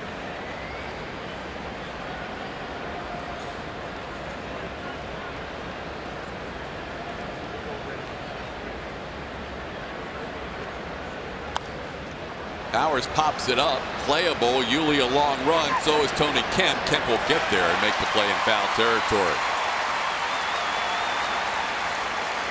Yuli was over the shift and had a long way to go, and Kemp came in from left field to make the play.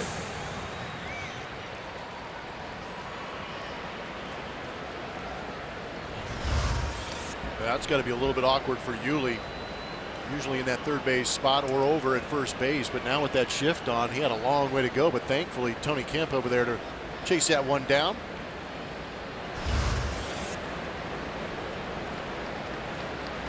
Here's Wilson Ramos. Ramos rips one to center field, hit it hard over Verlander's head for the 4th hit of the game for Tampa Bay. Ramos now 1 for 3 and a 2-out base runner. A little bit of a get-me-over curveball. Got ripped back up the middle at 109.1 miles an hour.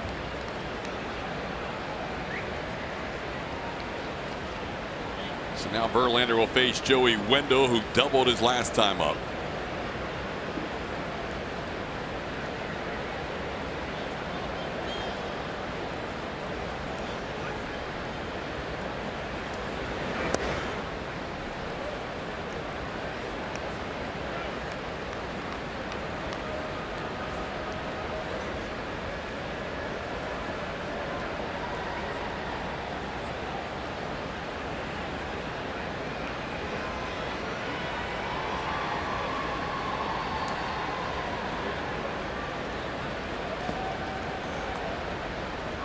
pitches in there. It's 2-0.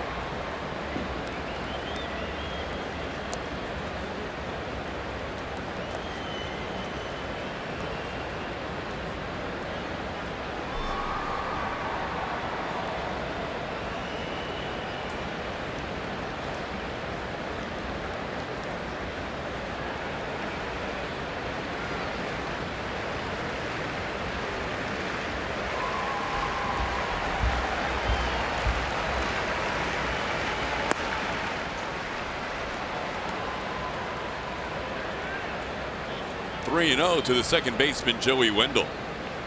Verlander has walked one. He has struck out 9.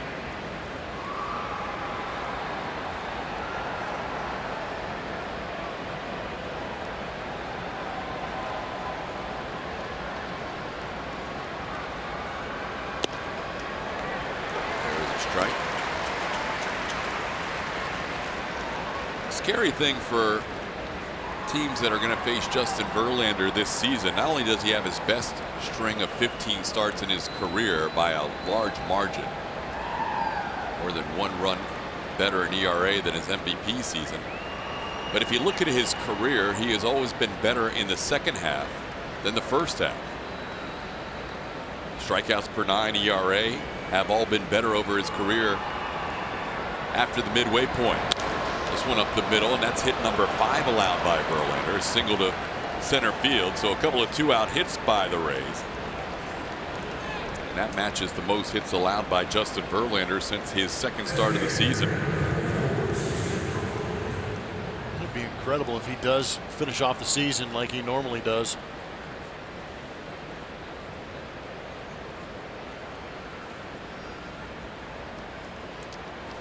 Here's C.J. Cron. Cron hit the home run to account for the Tampa Bay run in the second inning. A 1-out shot into the Crawford boxes. Big spot here for Verlander as he approaches 100 pitches on the night. 2 on, 2 outs. Delivers a strike.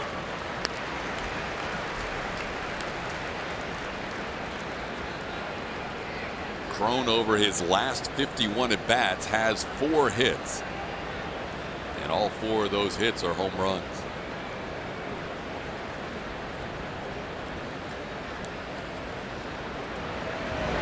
Check that last 48 at bats. He's down to the count 0-2.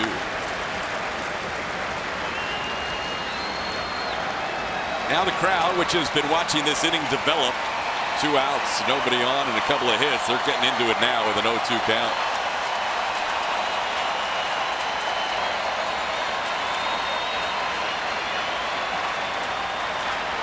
He got him.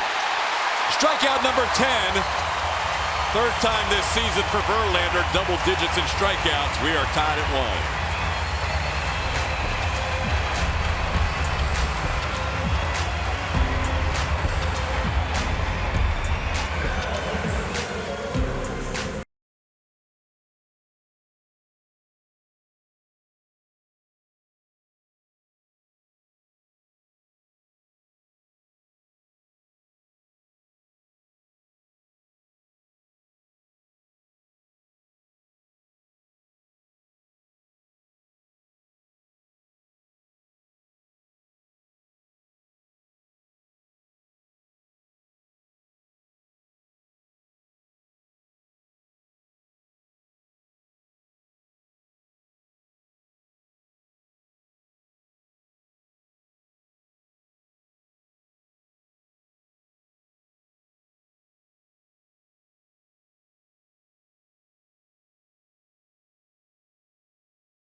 falling on Alex Bregman. Before April 17th, he was struggling a little bit with pitches in the zone, chasing some out of the zone. That's when AJ moved him down into that 5-6 spot, and that's when things started to turn around for Alex Bregman. Really started to get control of that strike zone. I think a lot of the reason there's a lot of blue outside the zone is because he chases so little. He has kept it in the zone and done a very good job attacking middle away. Saw him with a big double, what potentially could have been a double if he had stayed on second base, going the other way earlier in this ball game. He'll lead things off against Blake Snell, who's been very good tonight. 5 innings of 3-hit, 1-run baseball. Has a good pitch count going into this inning of just 68 through 5. Bregman has drawn a walk and also that base hit to right that Blummer referenced. Springer has a single, Bregman has a single, and the other hit is a Jake Marisnick leadoff single in the 3rd. Astros threatened in the 1st inning when Snell walked 2 and had the bases loaded with 1 out. But Tampa Bay able to get out of that with a fly ball to shallow right, and Springer cut down trying to score on the potential sac fly by Gaddis. 2-1 pitch slowly hit towards 3rd. Duffy sidearm throw and a nice adjustment at 1st by Bowers. No, they're going to call that a foul ball.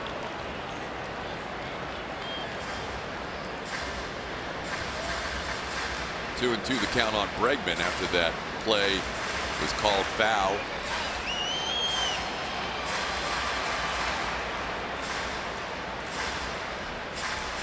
So AJ saying earlier tonight that next time Alex wants a challenge, the Astros are just going to simply say no. If you're 0 for 8, it took AJ Hinch that long to figure it out. But once that baseball gets past third base, it becomes that baseline umpire's call. Looks like the right one.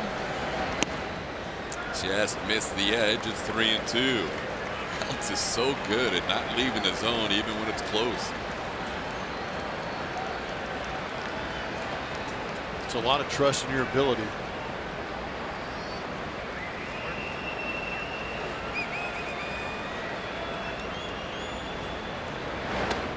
Ball 4. Draws the walk. 4th walk issued by Blake Snell. Alex on base all 3 times. Chris Burke is getting a lot of love tonight in our Twitter Tuesday, which is which walk-off is your most memorable here in the last few innings. 18th inning, Blummer. Yeah, it's a little excessive to go that deep into a ball game, but well worth it. There were some big home runs leading up to this, tying this game up, but eventually it was Chris Burke who put that baseball in the Crawford boxes. Some big hits in that series, in that postseason for the Houston Astros. There's Carlos Correa 0 for 2 tonight. Correa has not had great swings against Snell. And he's down to the count 0-1. Carlos coming into tonight was 2 for 4 against Snell with a double.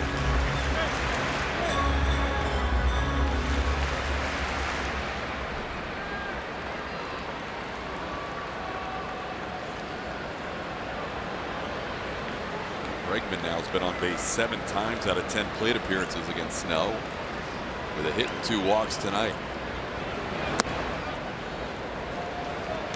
AJ just wanted to find a spot to give Altuve the night off. As it turns out, it happened to be against Snell, but Altuve had a couple of home runs in 7 at-bats against the Tampa Bay left-hander.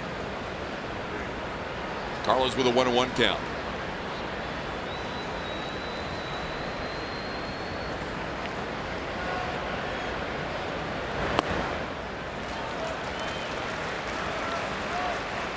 Two and 1.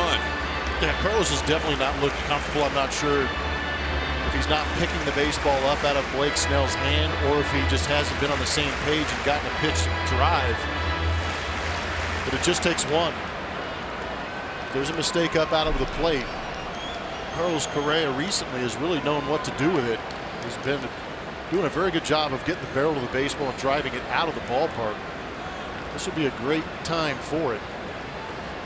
3 home runs in his last 7 games. Starting in that series in Oakland. Chops one foul. It's 2 and 2. Snell tonight matching the number of walks as his jersey number.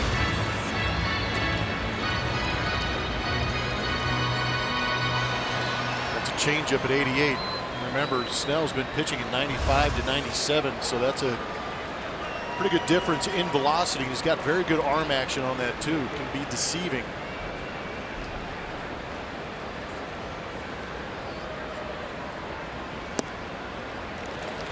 A little bit inside. It's 3-2. Good job laying off that pitch, working himself into a 3-2 count. Is Blake Snell going to challenge him or possibly go to that changeup?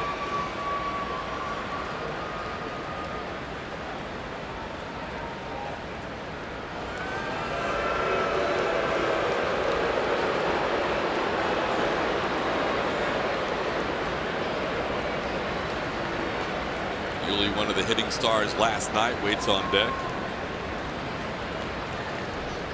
Yuli knocked in 2 of the 5 runs for the Astros last night. Up high, ball 4. That is 5 walks issued by Snell, matching his career high. Did it once earlier this year and 6 times overall in his career. He was able to work around some walks in the first inning when he walked Alex Bregman and Yuli Gurriel.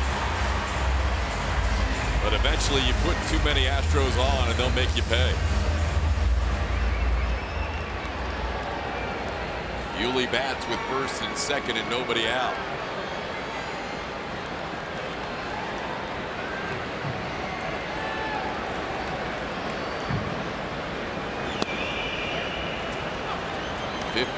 For his last 25 with runners in scoring position. Takes a strike.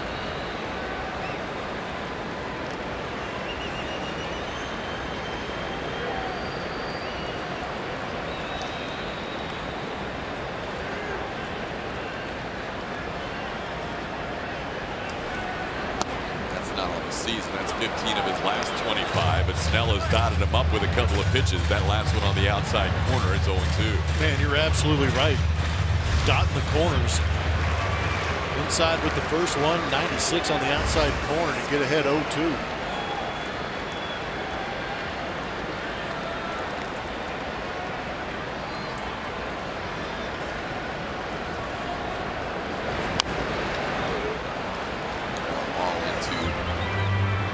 The Rays dugout foul, stays 0-2. Snell came into this inning with a solid pitch count of 68, but he's thrown 15 pitches so far in the 6th inning and not recorded an out.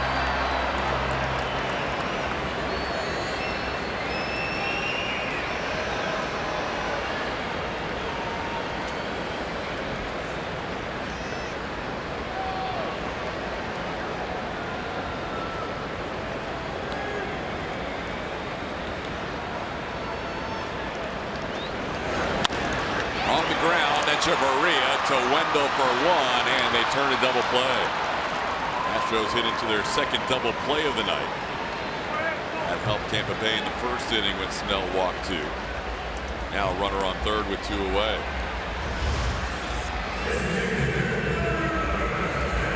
A lot of double plays this season for the Houston Astros, but still chance for 2-out lightning with Evan Gattis coming up right here.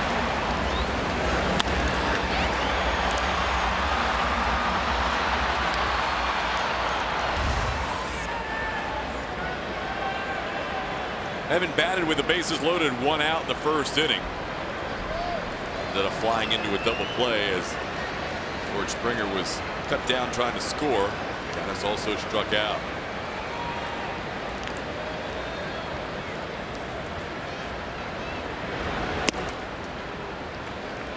Looks at a pitch up and away. It's 1-0.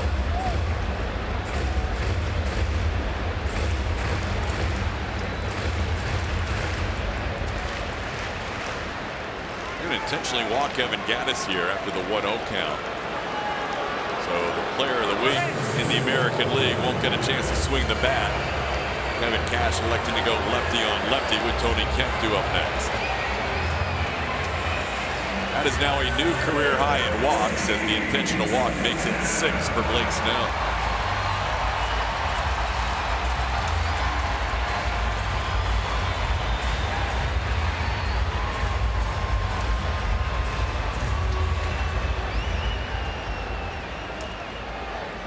Astros double play was their 74th they've hit into this year, the most in the major leagues. Kemp bats for the first time, facing the lefty Snell.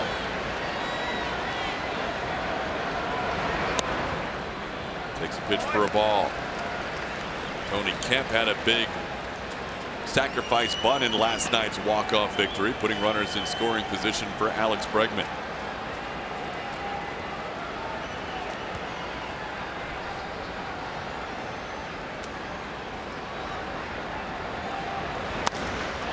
Into center field. Kiermaier is there, backs up a bit, makes the play for the final out.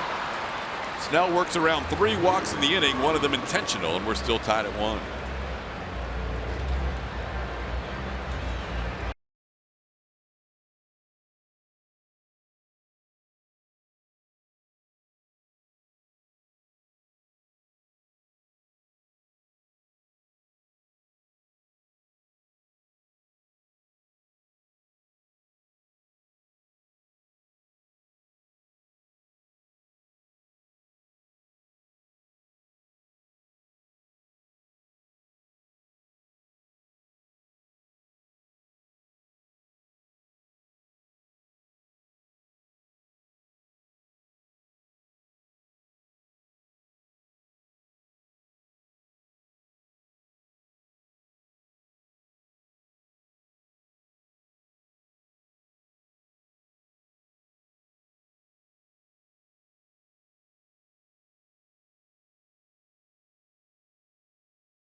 And Rays tied at 1. Zachary said, other than the obvious choices, how about 2016 versus Oakland? A Luis Valbuena bat flip walk-off after losing a 7-4 lead in the top half of the 9th.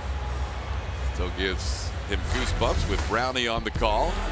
Here is Valbuena against the Oakland A's, Ryan Madsen. Into the upper tank. 3-run walk-off, 10-9 Astros victory.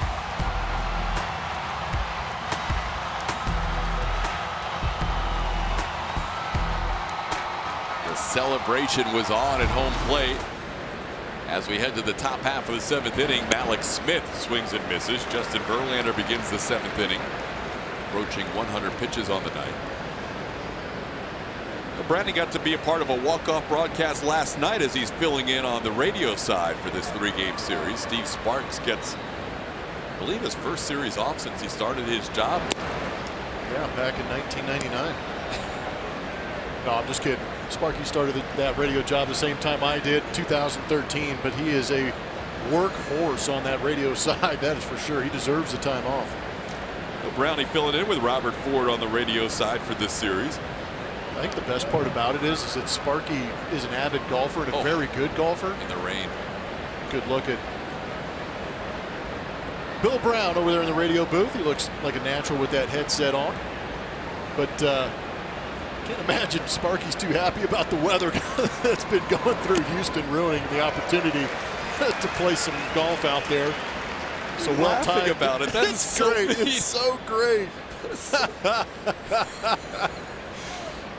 We give Sparky, trust me, Sparky gives me just as hard a time as I give him. I know. But it's amazing in this game and working as much as we do that you do finally get some time off. And you want to do something that you're passionate about, and the weather doesn't cooperate. Sure, he's found an indoor simulator somewhere to play Pebble or Augusta. Taking some hacks in the living room. Verlander with 10 strikeouts in the game. A 1-2 count on Malik Smith. Upstairs with a fastball, it's 2-2. We have not seen any bullpen action tonight from Houston, as Justin's over 100 pitches on the night. Verlander this year has thrown as many as 118.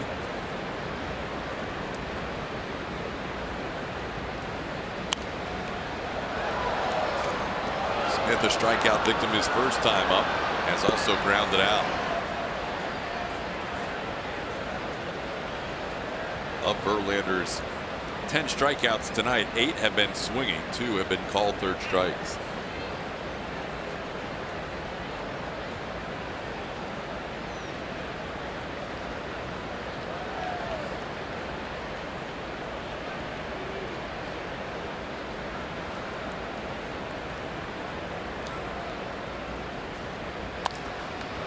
Popped in the air, shallow left field. Tony Kemp is there. Puts it away for out number 1. We got time to check out our defensive rankings, brought to you by GMC. Earlier in this ball game, Jake Marisnick in center field. He was off to the races, covering some serious ground out there in center field. You could see George Springer peeling off because he knew his good buddy in the Cupid Shuffle was going to make the play. But that .991 fielding percentage leads the American League for the Houston Astros. So a catch probability of 60%. Still a 3-star catch. And that he made it look real easy. Relatively simple. Here's Carlos Gomez. Jake has made every catch this year from a 1-star catch to a 4-star catch. And not many players in baseball can say that. He has had 1 5-star catch as well. When you talk about defensive metrics, this guy is at the top of most charts. The other guy that is the race center fielder Kevin Kiermaier, who's just back from injury. No, Jake is pretty special out there. Hasn't gone his way offensively, but that hasn't deterred him from being a very good center fielder, improving his worth by tracking some of those fly balls down. Bullpen action going for the first time for Houston as Gomez lays off the 1-1 pitch. Gomez drew the only walk allowed by Verlander back in the 5th inning.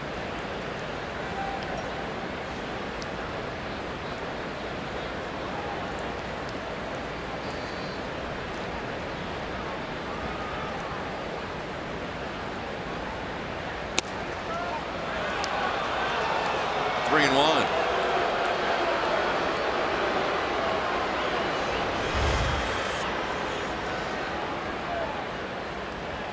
Staying strong on that outside edge.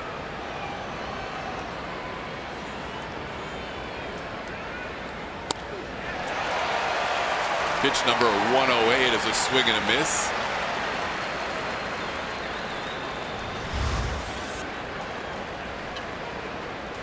Fastball count. We know Justin Verlander's not going to back down from a challenge. He rifled that one through there.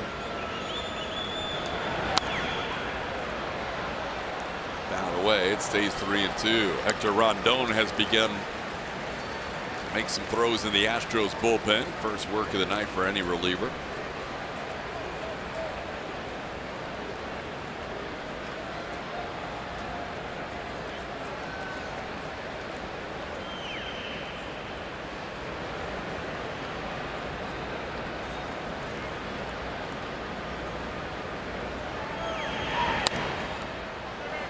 Gomez hanging in there at 3-2.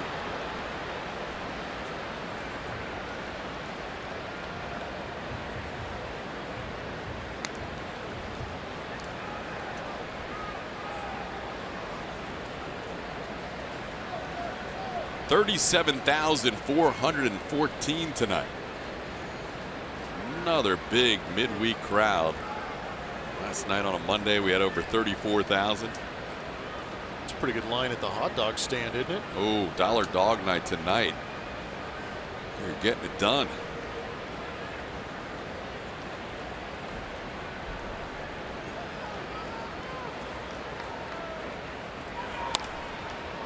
Another foul ball. This could be playable. White a look near the stands, reaches and tumbles into the crowd, but can't come up with it.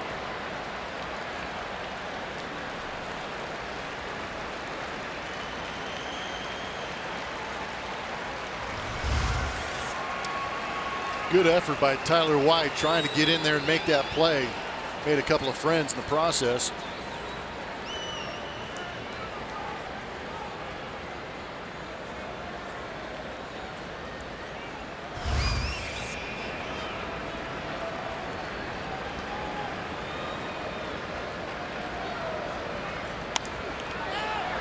Good battle between Verlander and Gomez. Won by Verlander as he gets a pop-up for out number 2.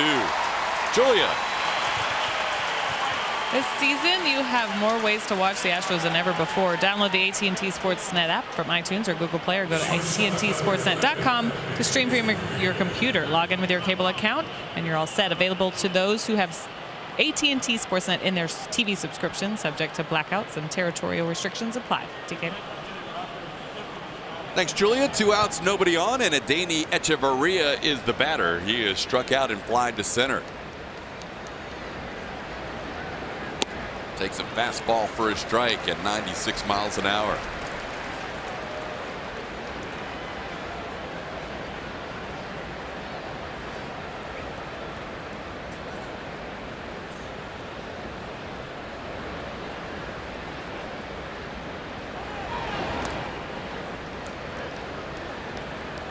Bounces the breaking ball in there. It's 1-1. Verlander trying to get through 7 innings for the second consecutive start. Went 7 innings in Oakland in his last outing. 5 hits. Tonight 5 hits as well, but he gave up 3 runs in that A's game on a couple of home runs. Tonight the lone run for Tampa Bay came on a solo home run by C.J. Cron.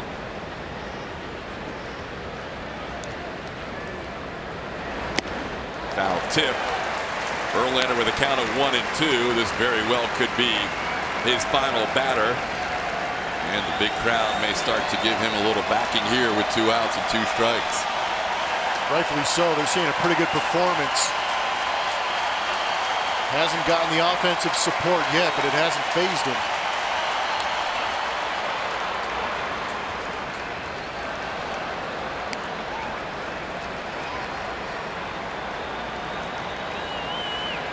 Over 115 pitches for just the second time this year, through 118 in that complete game shutout of the Angels out in Anaheim.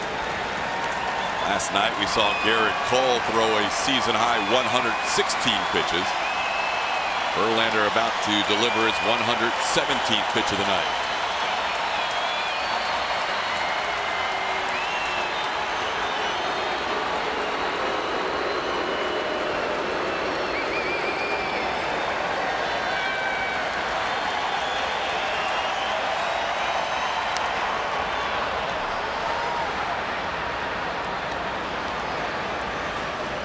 AJ doesn't pace very often, but when his pitcher gets up in the 115, 120 range like Cole was last night and Verlander is tonight, that's when he starts to move around a little bit. This is definitely the last batter that Verlander would face, you would think. I completely agree, but some of the foul balls in this inning have been real annoying, I'm sure. Another one. Jeez, jinx. Justin will now set a season high in pitch total, as Garrett Cole did last night. Good news is Astros have an off day on Thursday, so both Cole and Verlander will get an extra day of rest before their next start.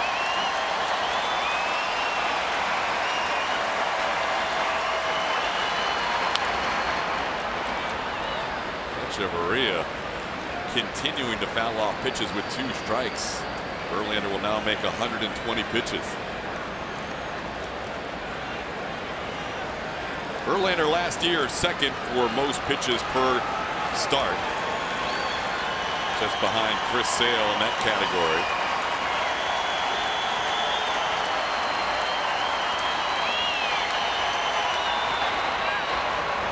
Held up, it's 2-2.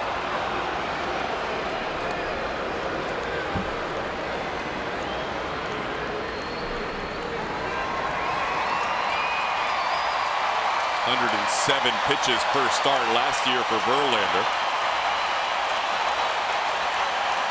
Always a guy you can count on for 200 innings or more. Pitch number 121. And we'll do it again at 2-2. Guys just won't go away.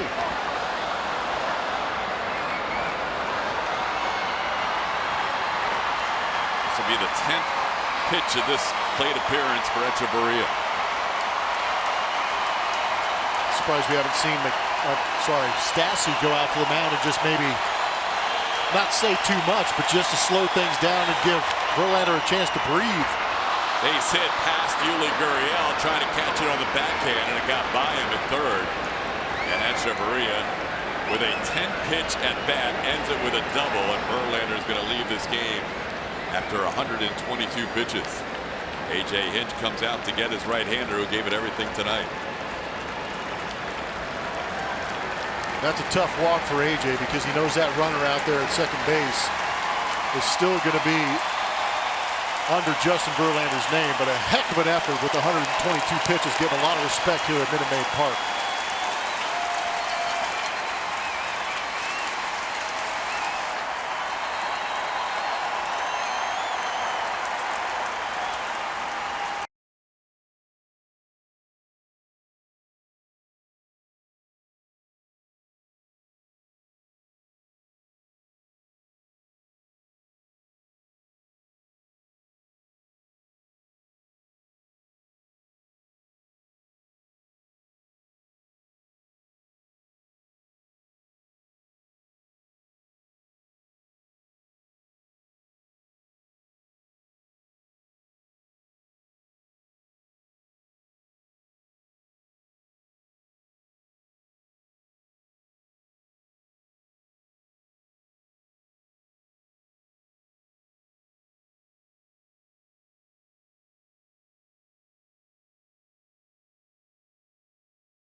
Consecutive quality starts for Justin Verlander, including tonight, as he gave it all for 122 pitches.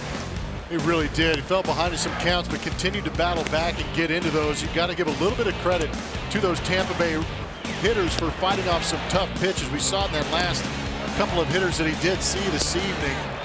But Justin Verlander is an unbelievably good pitcher this season. 35 years old and still going out there throwing absolute fuel and snapping off some high-quality secondary pitches to rack up that many strikeouts. Six hits matches the most he's allowed as a member of the Astros in 21 regular season starts. That's how good he has been, as Hector Rondon faces Kevin Kiermaier. Hector's got some good numbers on the season. That ERA is beautiful, and so is that strikeout number at 31 in 26 innings. Does it with the fastball, mid to upper 90s. Also has a slider in the occasional changeup. It's a weak swing there from Kiermaier as he tried to hold up and goes around. It's 0-2. Verlander 6 2/3 innings, responsible for that runner. Right now, 1 run, 10 strikeouts and a walk. Eric Cole's trying to get the crowd revved back up as they were fired up when Verlander was on the mound. Now Cole's kind of leading the cheers from the dugout as Kiermaier fouls one towards that dugout. Now Cole telling Orbit to get the crowd going. It's kind of ironic that Justin Verlander just went out there and threw 122 pitches against a team that typically doesn't let their starters face a lineup more than twice.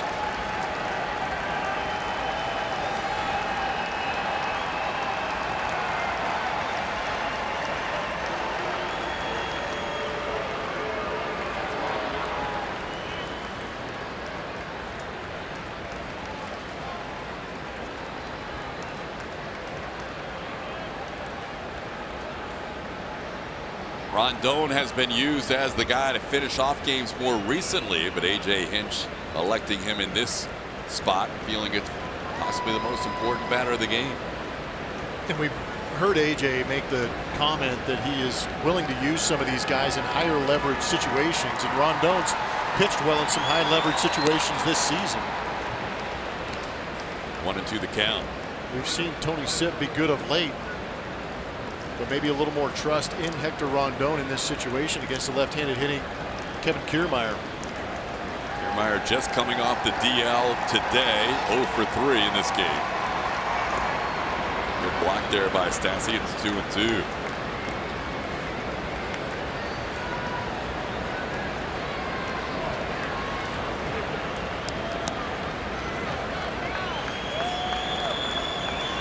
More than a casual observer over there in the dugout.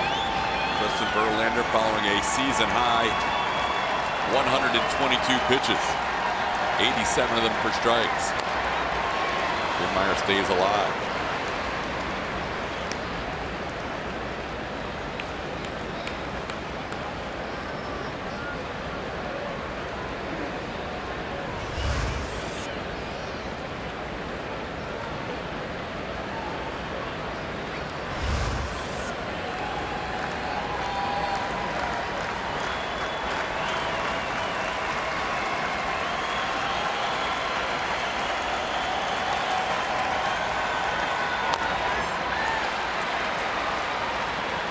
Rays have had 4 batters hit in this inning.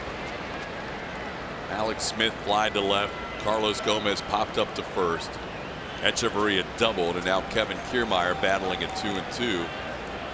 4 batters in, and there have been 32 pitches thrown. Yeah, they've definitely been fighting in these ABs, spoiling some pitches.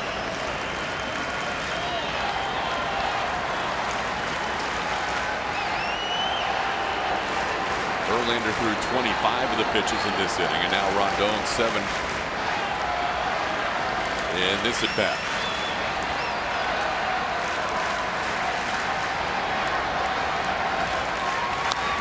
Slowly hit towards first. Rondon takes it himself unassisted, and we are through the top of the 7th inning. Took a while, but Rondon able to strand a runner on second. 7th inning stretch time at Minute Maid Park, all tied at 1.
We know the Astros have done much better on the road the last couple of years as a winning percentage. The Astros this year at a Major League best 725 winning percentage on the road compared to 588 at home. The Rockies actually have a bigger differential this season, and the 0-1 Reds in the mix as well. Offense has been a big reason why they played so well away from Minute Maid Park. Absolutely. The pitching has been pretty consistent on both sides, home and road, but it definitely has been the offense. They're 6 games over 500 at home, so that gives you an even better idea of how good they are playing on the road. Interesting to see the splits for the Colorado Rockies. Usually the other way around. They usually play great at home. because that's where their offense lights it up. Percentage different last year was 64 points in the regular season, and then they evened it up in the postseason. They went 53 and 28 on the road last year. Max Stassi takes one outside for a ball. It's 1-1. But yeah, the Rockies, you'd think home field advantage at Coors Field. It hasn't been the case. But even for the Astros, our memory of them swinging at home was in the playoffs, and they hit great in the playoffs. It was a tough series against the New York Yankees, but overall the numbers were pretty good at home. 8-1. Yeah, they went 2-0 against Boston, 4-0 against the Yankees. That's 6-0. They won every home game in the World Series, so a little bit. So 9-1. So there you go. They went 3-1 against. No, they only played 3 home games against the Dodgers. Yeah. You're right, 8-1. Yeah, you were right. I'm trying. But they did. They raked against the Red Sox and the Dodgers here in the postseason, but not so much against the Yankees. And the regular season this year, about a 2-run differential. Max Stassi leads things off. Bottom half of the 7th inning. Blake Snell also approaching 100 pitches on the night. And even though he has walked 6 batters tonight, including 3 last inning, he's been able to work around that with a couple of double plays, 1 in the first and 1 last inning. This might be an opportunity for Max. 7 walks issued by Snell tonight as Stassi walks to lead off the 7th. Julia? Astros tickets start as low as $20 for this weekend's games against the Royals. Come see your favorite stars in Altuve, Correa, and Springer for the best deal of the season. Tickets are still available at astros.com/tickets. You told Kevin Cash of Tampa Bay that his starter would walk 7 tonight against this offense, he would have thought they would have no chance unless they scored 10 runs. Somehow we're in a 1-1 game. It's unbelievable. Usually the Astros are very good about taking advantage of things like this. Fly ball off the end of the bat. Tyler White sends one to left, and Alex Smith makes the play for out number 1.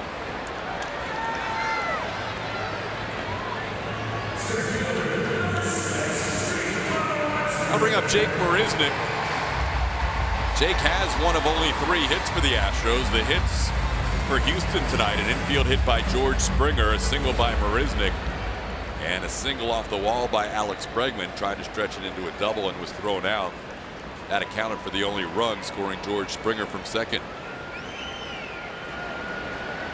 Jake 1 for 2, has hit the ball hard a couple of times tonight. Sends one high to center field. Kiermaier looking for it, finds it, shy of the warning track. Jake just got under that one for out number 2. Jake knows he just missed that one. Seen better swings though the last few games from Jake. Definitely have. Here's Springer. He lined out to center his last time up. George 1 for 3 tonight. George has been relatively quiet of late. Nice to see him make a loud noise right here. Fastball away. It's 1-0. That might have been the changeup. He throws that changeup so hard. Yeah, he throws. We've seen it 87 to 90 miles an hour on that changeup, but also the fastball. I've actually been pretty impressed to see him touch 97 with that fastball.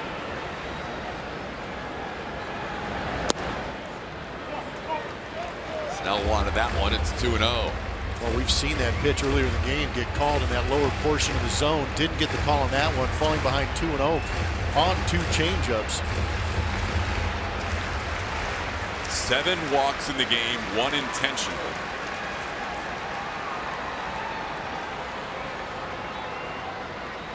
And he's 2-0 on Springer. Catches the corner. It's 2-1.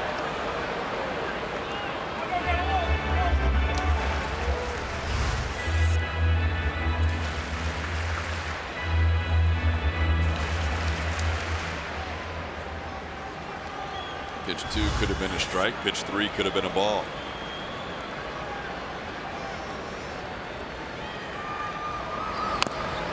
George fouls one off his foot at the plate, and it counts 2-2. Snell struck out 6, and they were all bunched up, 5 of them together. in a row from the end of the third to the first out of the fifth.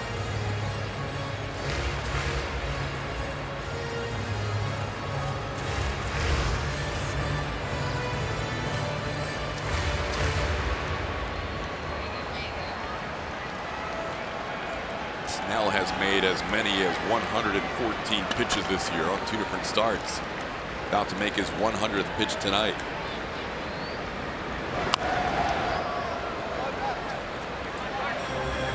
Quite a turnaround season for Snell, a young left-hander who the Rays had a lot of hopes for. And last year he was battling it a little bit and actually got sent down to AAA Durham for 7 starts. Still just 25 years old and becoming one of the more promising left-handers in all of baseball.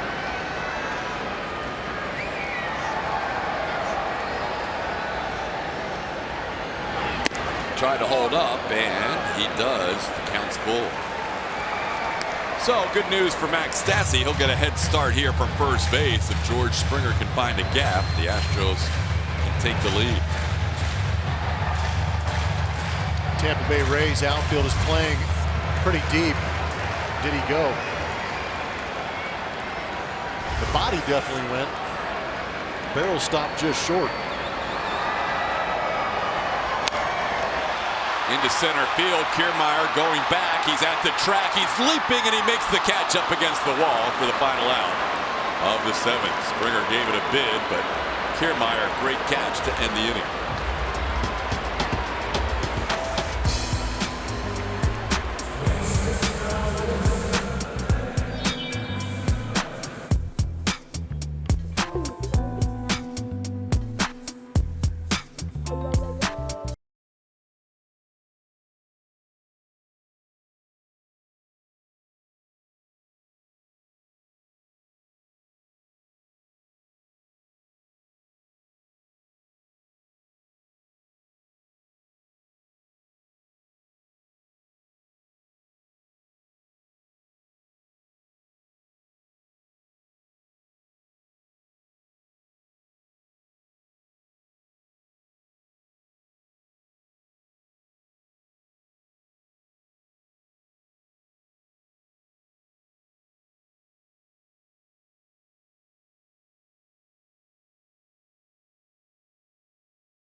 There are your clues. Did you get it right? I think a lot of people on Twitter did. Yep. Tyler, Great White. Astros 2013 draft pick, went to Western Carolina University, home of the Catamounts. And that nickname, Great White, being a great white shark, going out there and getting some big hits for the Astros. Tyler getting his first start of the year tonight for Houston, playing first base as we head to the 8th. Good ball game tonight. Justin Verlander for 6 2/3 innings. Blake Snell has gone 7 for the Rays. Matt Duffy leads off and lines one fair down the right field line. Headed towards the corner. Duffy has extra bases. Springer gets it back in, and a leadoff double for the Rays in the 8th.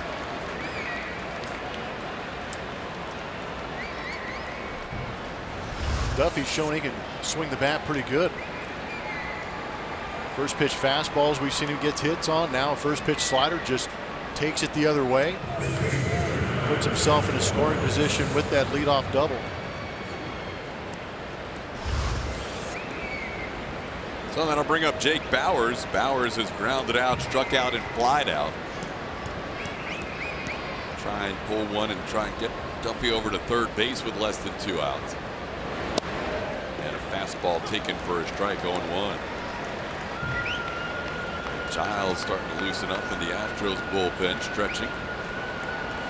Brian Stanek, who was the opening pitcher last night for Tampa Bay, is warming up in their bullpen.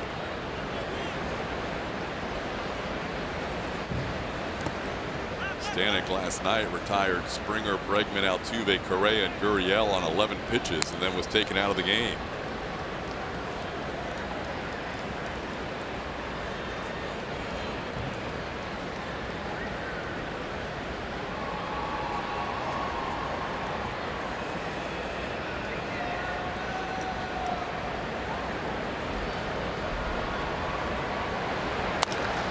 Does ground one on the right side. Bregman is there.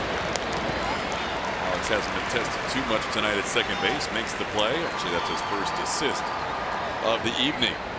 Twitter Tuesday, and it is, what is your favorite walk-off in the last few years? Carlos Correa against the Yankees ALCS with Altuve streaking them around the bases. That was pretty cool. That was awesome.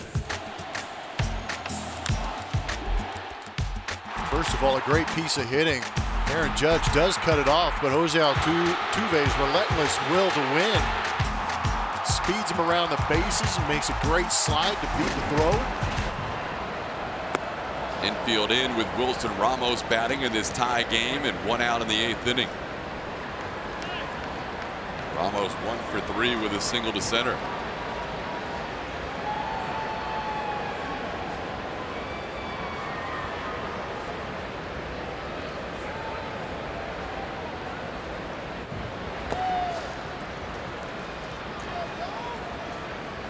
Two and 0 the count.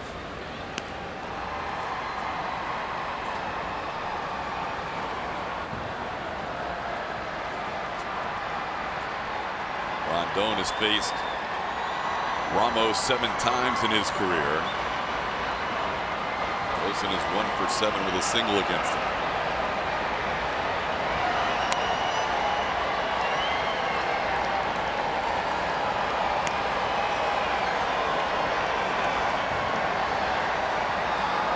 Opening double by Matt Duffy, who continues to be Tampa Bay's best hitter for the last month or so.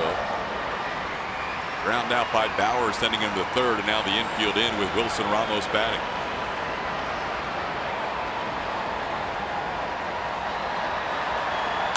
Ground ball over the head of Yuli Gurriel into left field.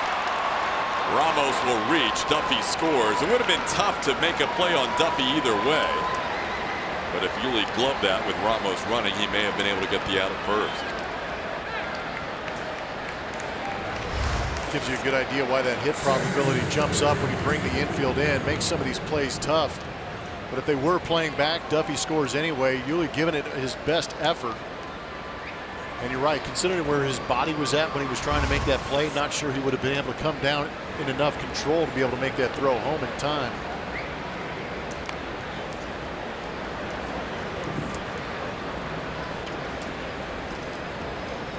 Base hit given to Ramos, making it a 2-1 game.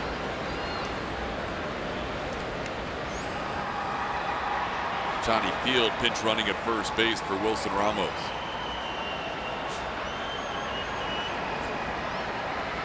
Joey Wendell, the batter.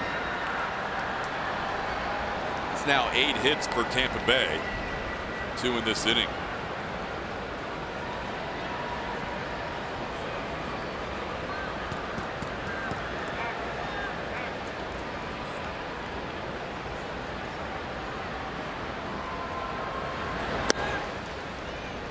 Wendell takes a pitch for a ball, 1-0.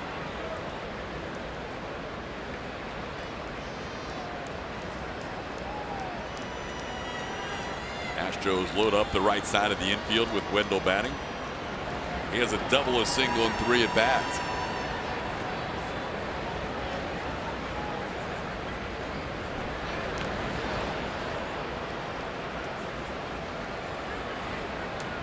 Brad Peacock begins to loosen up in the Houston bullpen.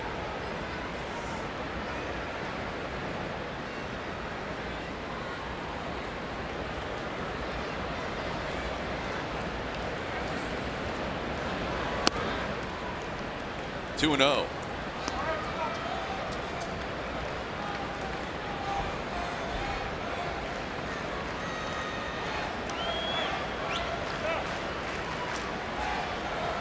First time Rondon's been scored upon in his last 14 appearances.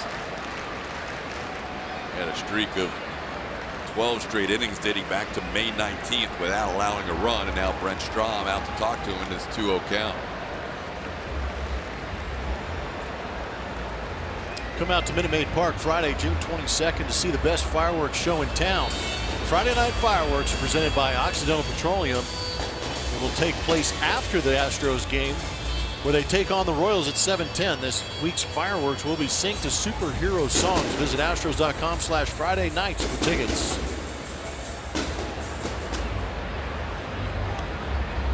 There's Peacock beginning to loosen up. He's done a nice job lately finding that wipeout slider to his liking in recent outings.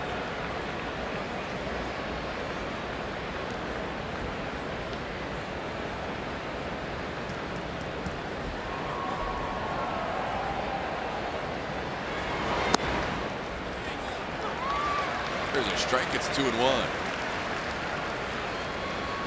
Well, the last couple of games during this 12-game winning streak, Houston has had to come from behind. They were down by a run heading into the 8th inning against the Kansas City Royals on the road. There goes the runner, swing and a miss. The throw by Stassi is not in time. Carlos couldn't quite make the tag. Johnny Field with a stolen base. That's his 4th of the year in 4 attempts.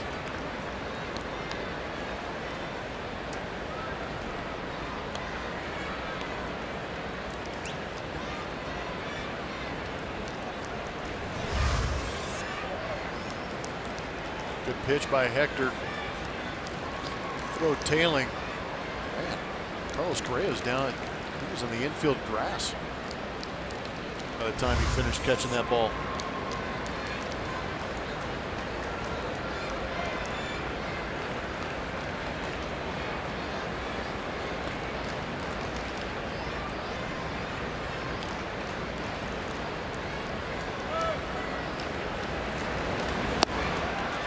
Swing and a miss. Wendell goes down. It's the first strikeout for Hector Rondon. 2 outs in the 8th. Good visit from Brent Strom. Going back to that slider, he got a swing and miss earlier to get strike 2. Went back for it for strike 3. So Rondon able to get to Wendell. He's over 20 pitches in his outing, so he will leave the game.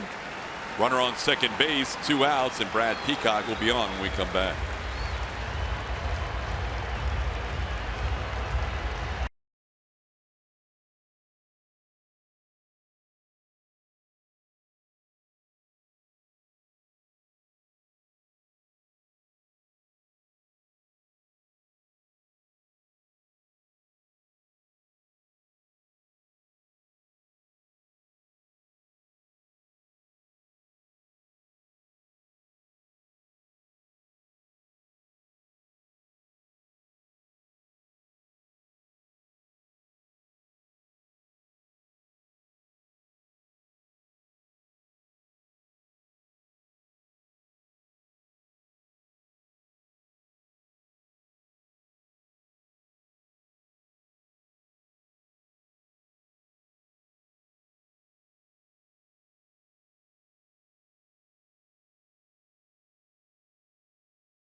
The question, everybody likes Game 5 of the World Series for their favorite walk-off, but what other walk-off sticks out in the last few years?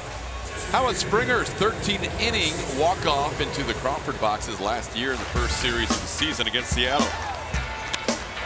Early on, and George has proven to be a pest against those Mariners, but that is a perfectly located fly ball for a win.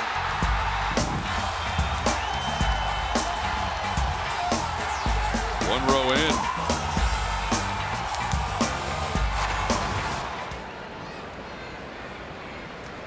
So now C.J. Crone will bat, facing Brad Peacock.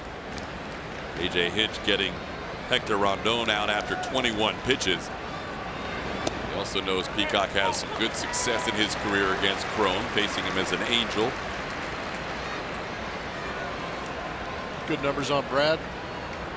2.48 ERA. That whip is nice, but that slider coming back to him. He had a great outing against Kansas City, an inning and 3 strikeouts.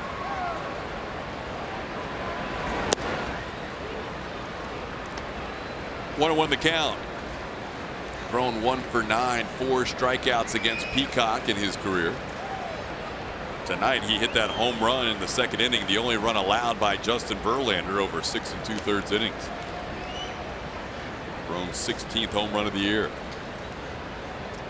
1 for 3 on the night with a strikeout and a ground out. It's away from Stassi. That slider really moved on him. And Peacock unleashes a wild pitch. Johnny Field moves to third.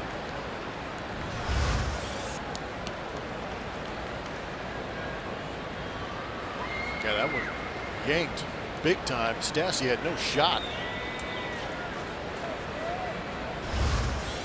So now the danger with the guy on third is maybe you can't throw that nasty over the edge slider. If it bounces up there, you've got to be careful with the guy 90 feet away. Instead he goes to the fastball. Crone misses it. It's 2-2.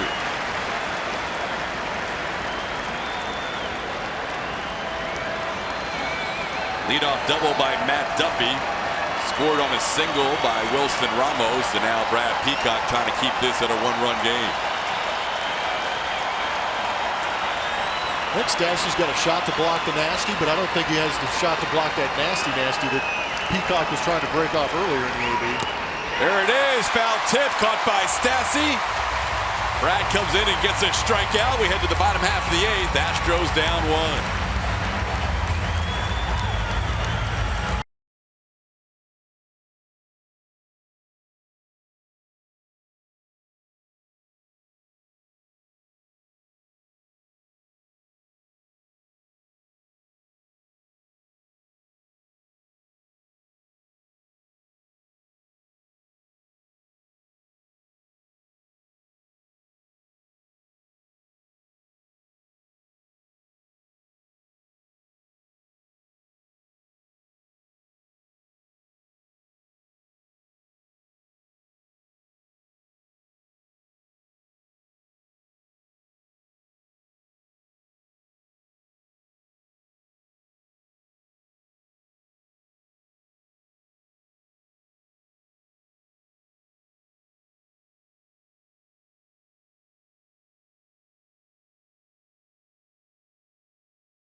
Poll. Thanks for following and thanks for voting today. At ATT Sportsnet SW is where you can find our show poll. Who do you want at the plate in a game-winning situation? You guys voted for Alex Bregman, last night's hero here with 55% of the vote. Now Altuve coming in second. TK? What have you done for me lately? Yeah, no kidding, right? That's a big number. 55% want a break. Tough competition, too. Yeah, really. Hey, Julia. Hey, what? How did Alex feel about playing second base today as Ryan Stanek comes in as the new pitcher? One more time. We are partying in Minute Maid Park. It is loud. How did Bragg feel about playing second base tonight? Bregman, yeah. He was actually much better about second base than he was about left field. The night before, he had some pretty funny comments about his time out there when he first got called up. But he said second base is easy after trying to play left field, being thrown out there in left field. But taking grounders with Joe Espada, just wanted to feel good about it. He's having some fun with himself, and the team's having some fun with him. But just keep swinging the bat. You can do and say whatever you want. He's become one of the better media sound bites. Absolutely.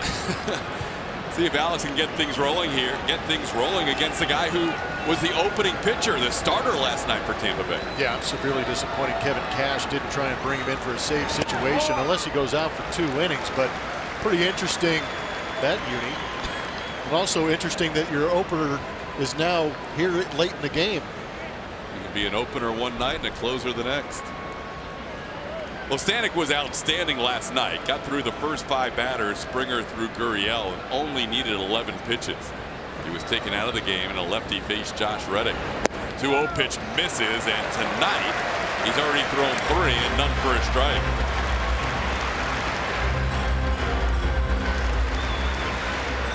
Last night he only missed with 3 pitches out of the zone the entire outing in an inning and 2/3, and he's 3-0 here on Bregman. Bregman's reached 3 times. Walk, single, and walk. There's a strike. Stanek brings the heat. Yeah, that fastball is firm to quite firm. Right around 98 consistently, and also has that power slider.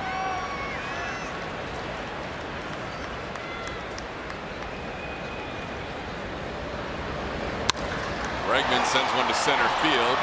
Kiermaier is there. And Alex retired for the first out of the 8th. So Stanek coming back after a 3-0 count. Stanek takes over for Blake Snell, who ended up going 7 innings tonight for Tampa Bay. Snell with his 13th outing of the year, matching Justin Verlander of 2 runs or fewer, most in the American League. He only allowed 3 hits, but Snell walked a career-high 7. One of them was intentional. Struck out 6. He was dancing on the edge of the volcano all night, but made some big pitches, got a couple of double plays, and limited the Astros to 1 run despite 7 walks. So last time a pitcher went 7 innings and walked 7, A.J. Hinch was in the building. It was Edwin Jackson's no-hitter in Arizona when he walked 7.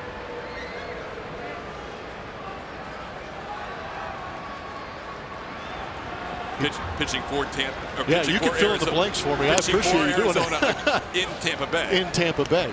For the Arizona Diamondbacks, right. So it's coming full circle, and I'd like to thank Mark Tompkins for tweeting that out, who is the beat writer for Tampa Bay. But pretty interesting stuff. 7 innings, 7 walks. That's incredible. And at that point, Edwin Jackson in that start in Tampa Bay had bullpen action going the entire game. Correa sends one deep down the right field line. This ball's just foul though. Ooh. Home run distance. Carlos never left the box. He knew it was going to be a foul. But A.J. Hinch had bullpen action going in the 2nd, 3rd, and 4th inning of a no-hitter. He walked the bases loaded, Ejax did. That's unbelievable. Wasn't quite as bad today for Snell, but he was right around that edge all night. Oh, it was 1 hit away from being some serious damage. 1-2 the count to Correa. That's the last time it's happened where a pitcher's gone 7 innings and walked 7. At least 7 innings and pitching at least 7 innings and having 7 walks in that outing. And being effective. Yeah. Woo. Hopefully the Astros can turn things around in this one as they have the last couple of nights. They came back from down a run in the 8th inning against Kansas City on the road, and last night coming from down a run into the 9th inning against the Rays' Sergio Romo. Ken Giles warming up in the bullpen. Astros down 2-1.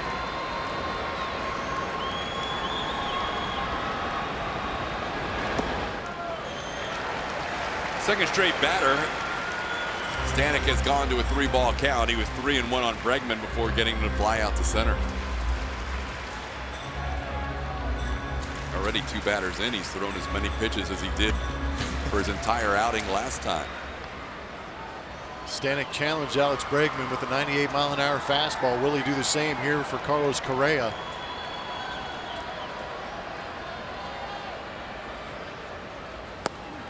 Nope, gets him with the slider. Correa goes down swinging. Second out of the 8th and the first strikeout for Stanek. The 2018 Camping World MLB All-Star Ballot is open and exclusively online. Make sure your favorite Astros are represented on this year's squad by voting at astros.com/vote. Catch all the excitement of the 89th MLB All-Star Game presented by MasterCard July 17th live on Fox. Here's Yuli, 0 for 2 with a walk tonight. He's also struck out and grounded into one of the 2 double plays the Astros have hit into. Takes a pitch down and away for a ball, 1-0.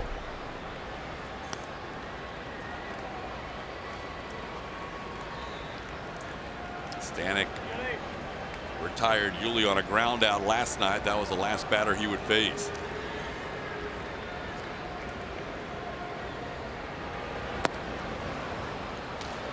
One and 1 the count. Yuli doesn't strike out a lot, doesn't walk a lot. Tonight he has 1 of each.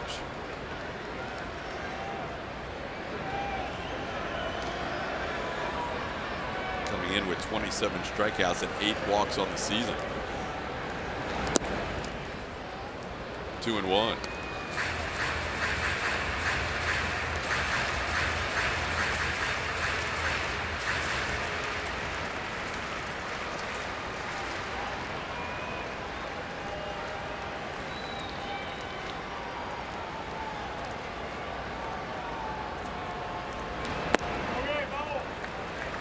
Now Yuli with a count of 3-1. Stanek's command has not been as precise as last night. 3-ball count for the 3rd consecutive hitter. This is kind of Snell's outing and a little bit of a smaller sample size here. Snell was working from issuing a lot of walks tonight. Stanek hasn't walked anybody to this point. Yuli drives one to right field. Going back, Gomez at the track, at the wall, and he reaches up and makes the play just a few feet shy of tying this game up. We head to the 9th. Rays lead the Astros 2-1.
Let's go places.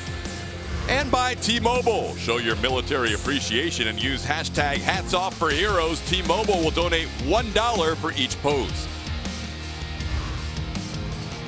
We head to the 9th inning. Astros down 2-1. Brad Peacock stays on after retiring the final batter of the 8th inning. He will face the bottom 3rd of the Rays order. Malek Smith, Carlos Gomez, and Danny Echeverria. Astros had some hitters counts last inning, couldn't quite do anything with it, as Stanek ended up with a 1-2-3 inning, and now Tampa Bay will have Jose Alvarado, a lefty, warming up in this 1-run game.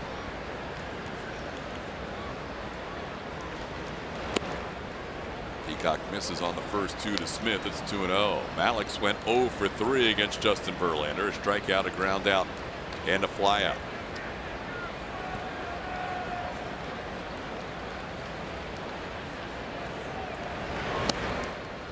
There's a strike. Nice work by Max Stassi. Framed it up. I think he did a pretty good job on that one, getting that strike called.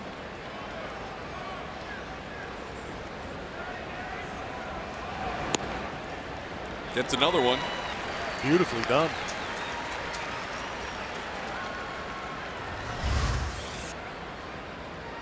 Just on that outside edge. That one a little bit more off the plate, but a great job by Stassi.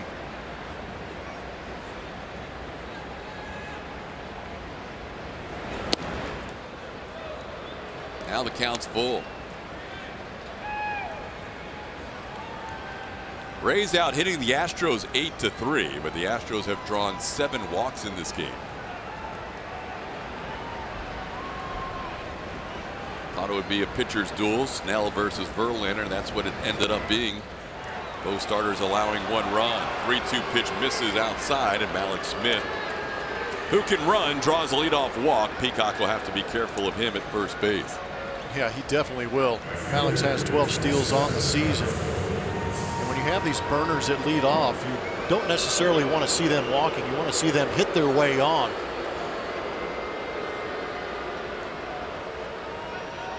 He has been caught 7 times.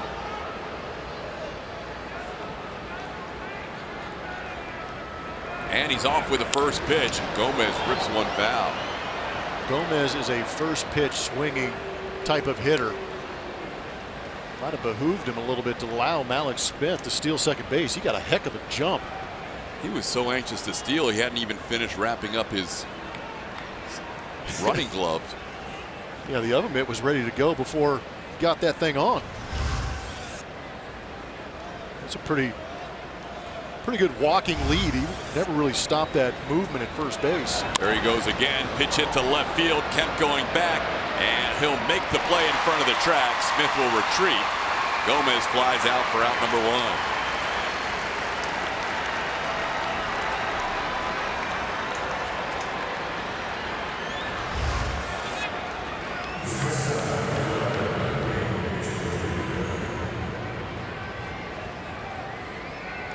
Kemp playing left field with Marwin Gonzalez ejected in this game. Left the game after the 4th inning for arguing balls and strikes with the home plate umpire Pat Hoberg. Here's a Danny Echeverria. Peacock checks Smith at first.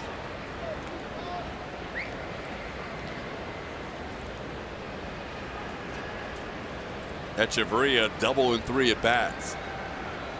Really battled Justin Verlander in that final at bat. Put 10 more pitches on JV's ledger. Justin ended up throwing a season high 122 pitches tonight.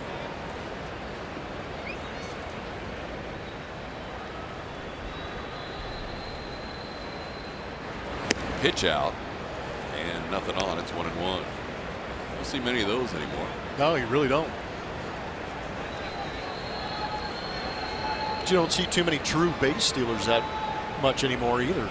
Malik Smith definitely fits in that mold, and he's proven it by trying to steal several times, but a couple of foul balls and a flyout. 1-2.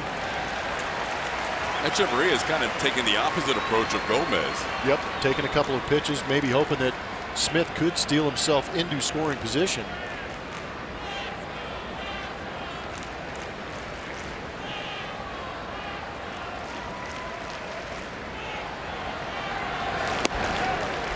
Third strike. Peacock picks up a strikeout of Echeverria. That's 2 strikeouts for Brad and 2 outs in the 9th. It's a pretty good slider. Does catch some of the plate up at the top area of it, but still enough break on it to freeze Echeverria.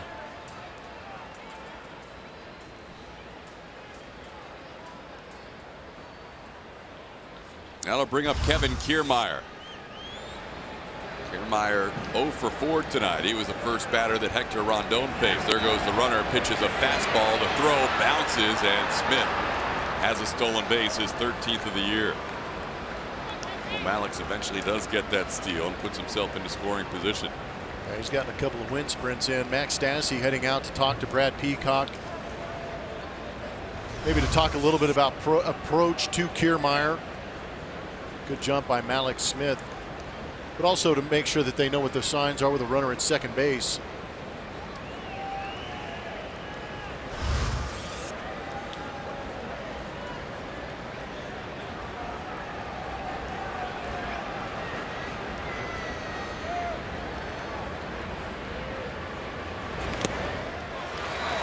Tip, it's 1-1.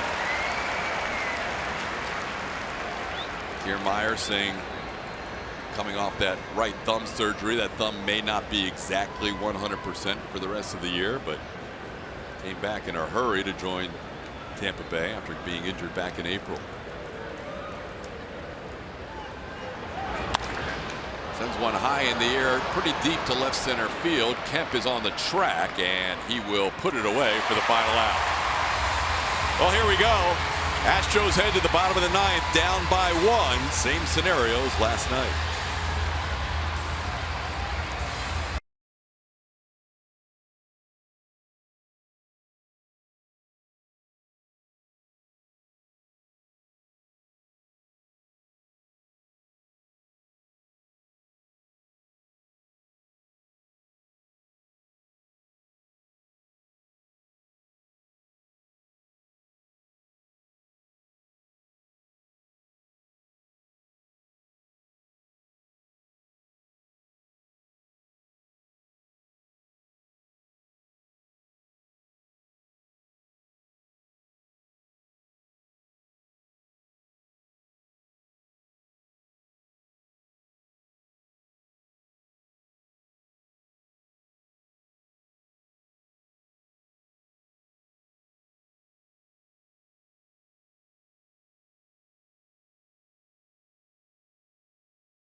Heading into the ninth inning, Max Stassi had a big hit after Marwin Gonzalez drew a walk. Tony Kemp, that's what allowed Tony Kemp to move both of them into scoring position. George gets on with the catcher's interference, and then guess who? Alex Bregman creating more memories for fans here at Minute Maid Park. Big walk-off win. Keep the streak going at 12. They're going to have some more magic here tonight to keep this streak alive.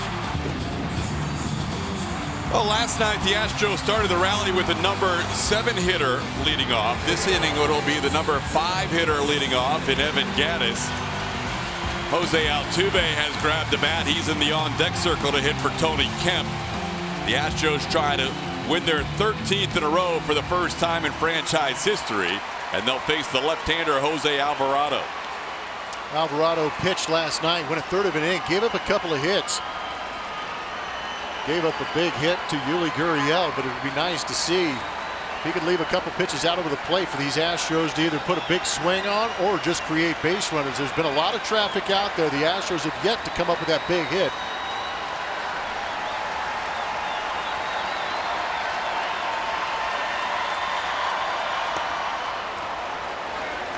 Gattis has been intentionally walked. He also flied into a double play with a runner on third. The bases were loaded in the first inning and 1 out.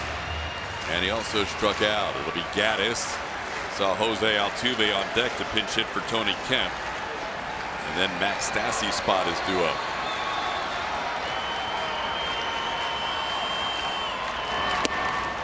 High fastball, and it's 1-1. Alvarado's got a very good fastball, averaging 97.5 miles an hour on that pitch. Also has a curveball and a slider, but we know when it gets up around that beard, Gattis is on the attack. Alvarado faced the Astros once last year, went an inning and a third and a couple of hits. Strikeout for his lone out. 2-1.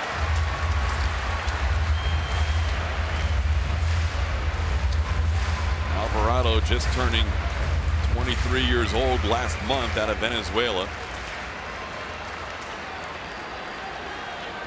Sergio Romo, Johnny Venters, both warming up.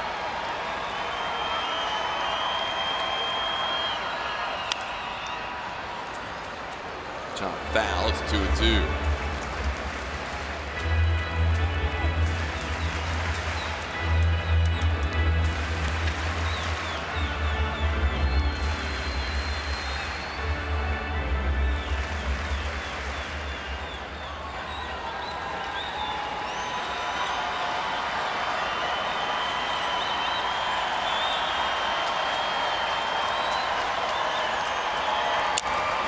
Softly hit, might drop. It does. Evan Gattis, a leadoff base hit to left. And the Astros have the tying run aboard in the ninth. That's a start. Josh Reddick will pinch run for Evan Gattis at first.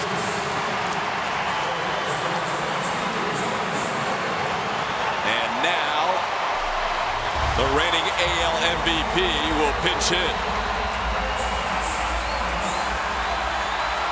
Off the end of the bat. You can see the handle splinter, but it goes down a hero. Getting things going here in the bottom of the ninth.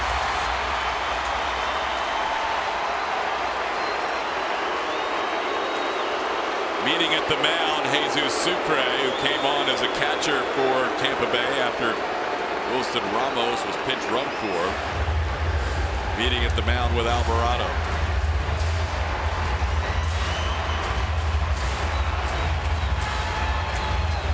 Altuve has played in every game this year for the Astros, all 75.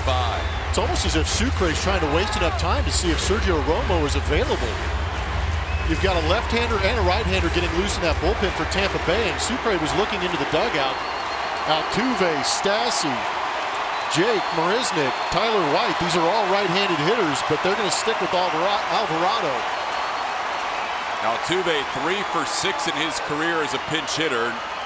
First time this year. Ball one. Altuve leading the American League and leading the major leagues in hitting coming in for the first time in a while with his 3-hit night last night. Tying run on board. Altuve represents the winning run. Into center field, sending Kiermaier back.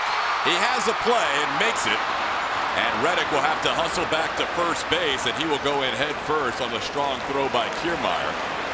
Altuve hit it well, but at the Rays center fielder. Yeah, we've seen some balls driven, but you've got to give it a pretty good smash to get it out of center field here at Minute Maid Park.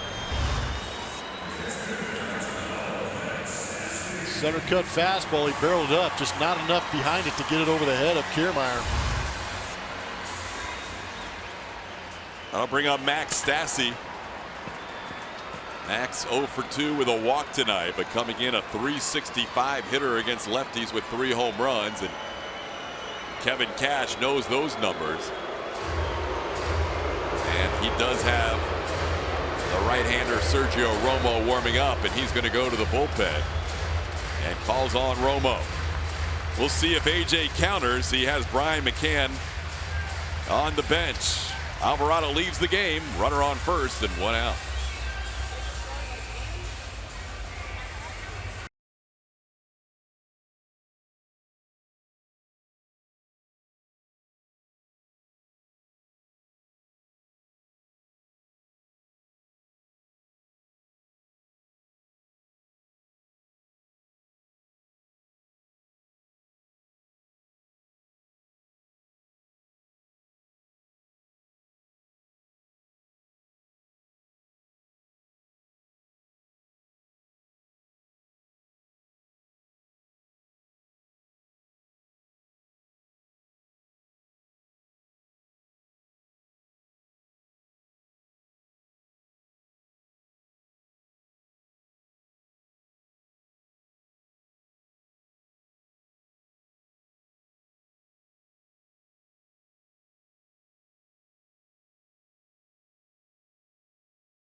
Bottom half of the inning, it started with a base hit by Evan Gattis. He was pinch run for by Josh Reddick.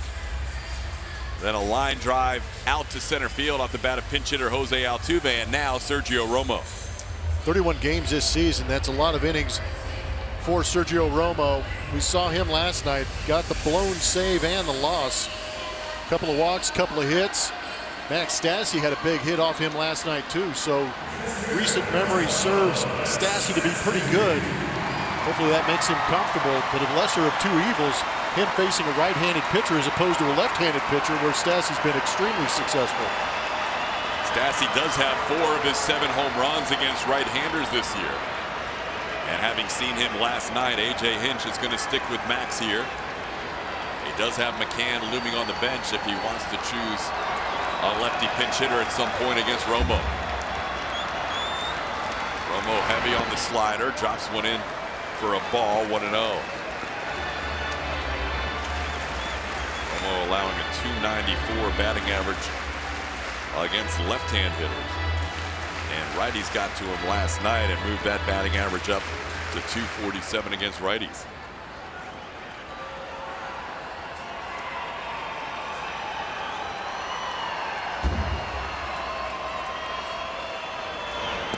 There's a slider for a strike. It's 1-1. Stassi did not agree with that call.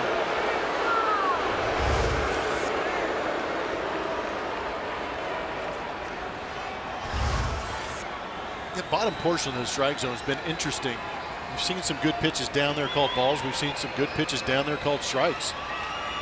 That was a pretty good one.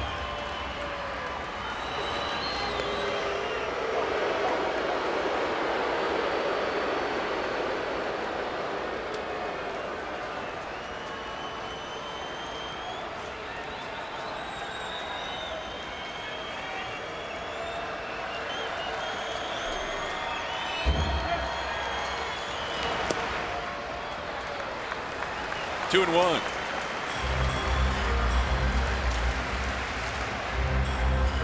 Many of the fans standing in the bottom half of the 9th inning. 37,414 tonight.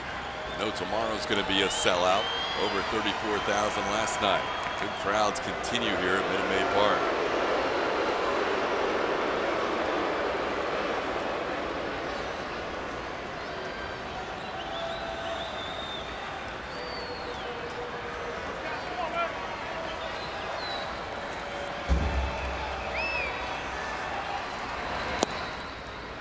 Two and two.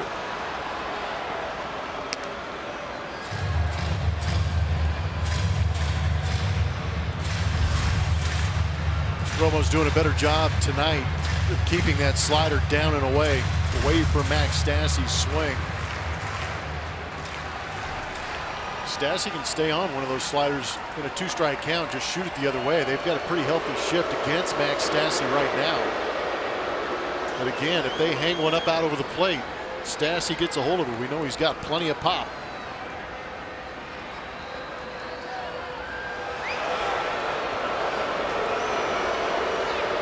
Romo's allowed 4 home runs this year. Continues to try and get Reddick at first.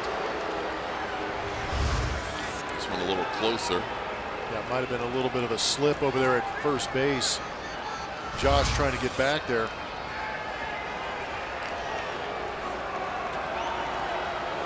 Cash waiting for a decision from his video guys in the clubhouse, and he is saying play on. Romo pitching for the 3rd straight game. 2-2 count to Stassi.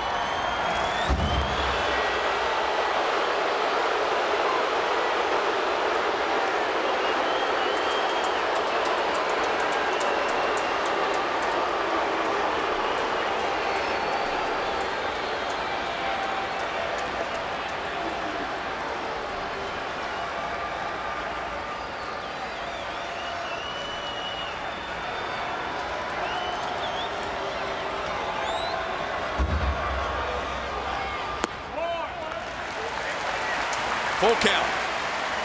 What do you do if you're A.J. Hinch? I'm glad he's A.J. Hinch. Reddick's only attempted 2 steals this year. He's 1 for 2. Romo could throw that wipeout slider. Well, Romo's not quick to home. He doesn't have a high velocity pitch that he can come in there and try and make up for that time lost. Might send him. He stays. Called third strike. Sassy goes down looking for the second out of the inning.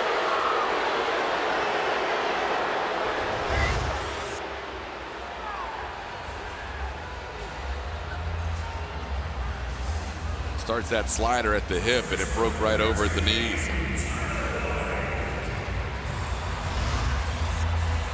Tough pitch to lay off in a 2-strike count. Here's Tyler White.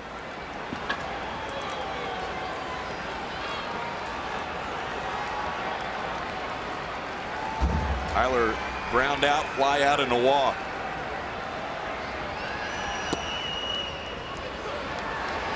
Ball for a strike.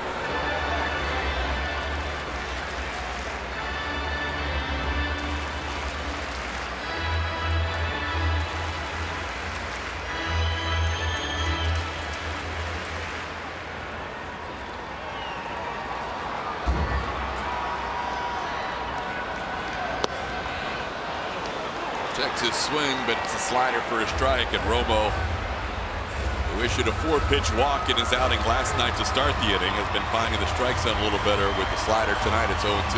Yeah, he's got much better command than he has to when he's not bringing that velocity.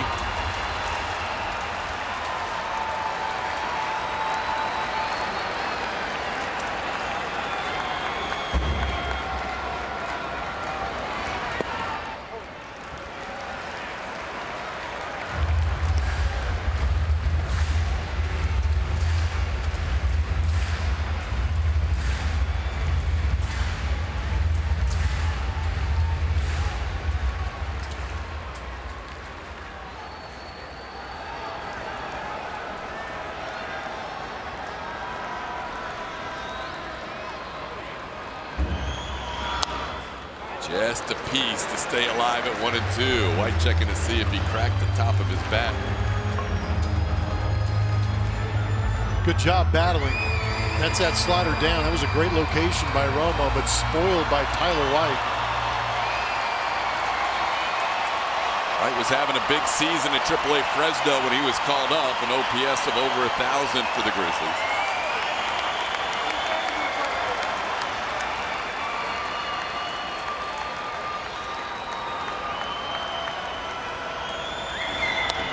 Off the end of the bat, cued past the pitcher. We have an infield hit for Tyler White. That ball was spinning past the mound. Romo couldn't get there. And the Astros have the tying and winning runs on base. So you're saying there's a chance. Down. Not too pretty, but it's still a base hit. Keep this inning extended. Romo kind of gave up after throwing that pitch. Really didn't bounce off the mound. No chance for Wendell coming in. You see him playing directly behind Sergio Romo. Long way to go. Jake Marisnick has had some good at-bats tonight. He's 1 for 3. He's hit the ball hard 3 times. Flying out to deep right. Line drive to center his last time up. Checked his swing on a strike with the slider. It's 0-1. It's going to be a test of Jake's patience. He's a good fastball hitter. He likes velocity. And Sergio Romo doesn't throw a lot of fastballs to right-handed hitters, and he doesn't have a high velocity in that right arm. He relies a lot on that slider, and he's had some good location on that slider this evening. But it just takes a mistake up out over the plate.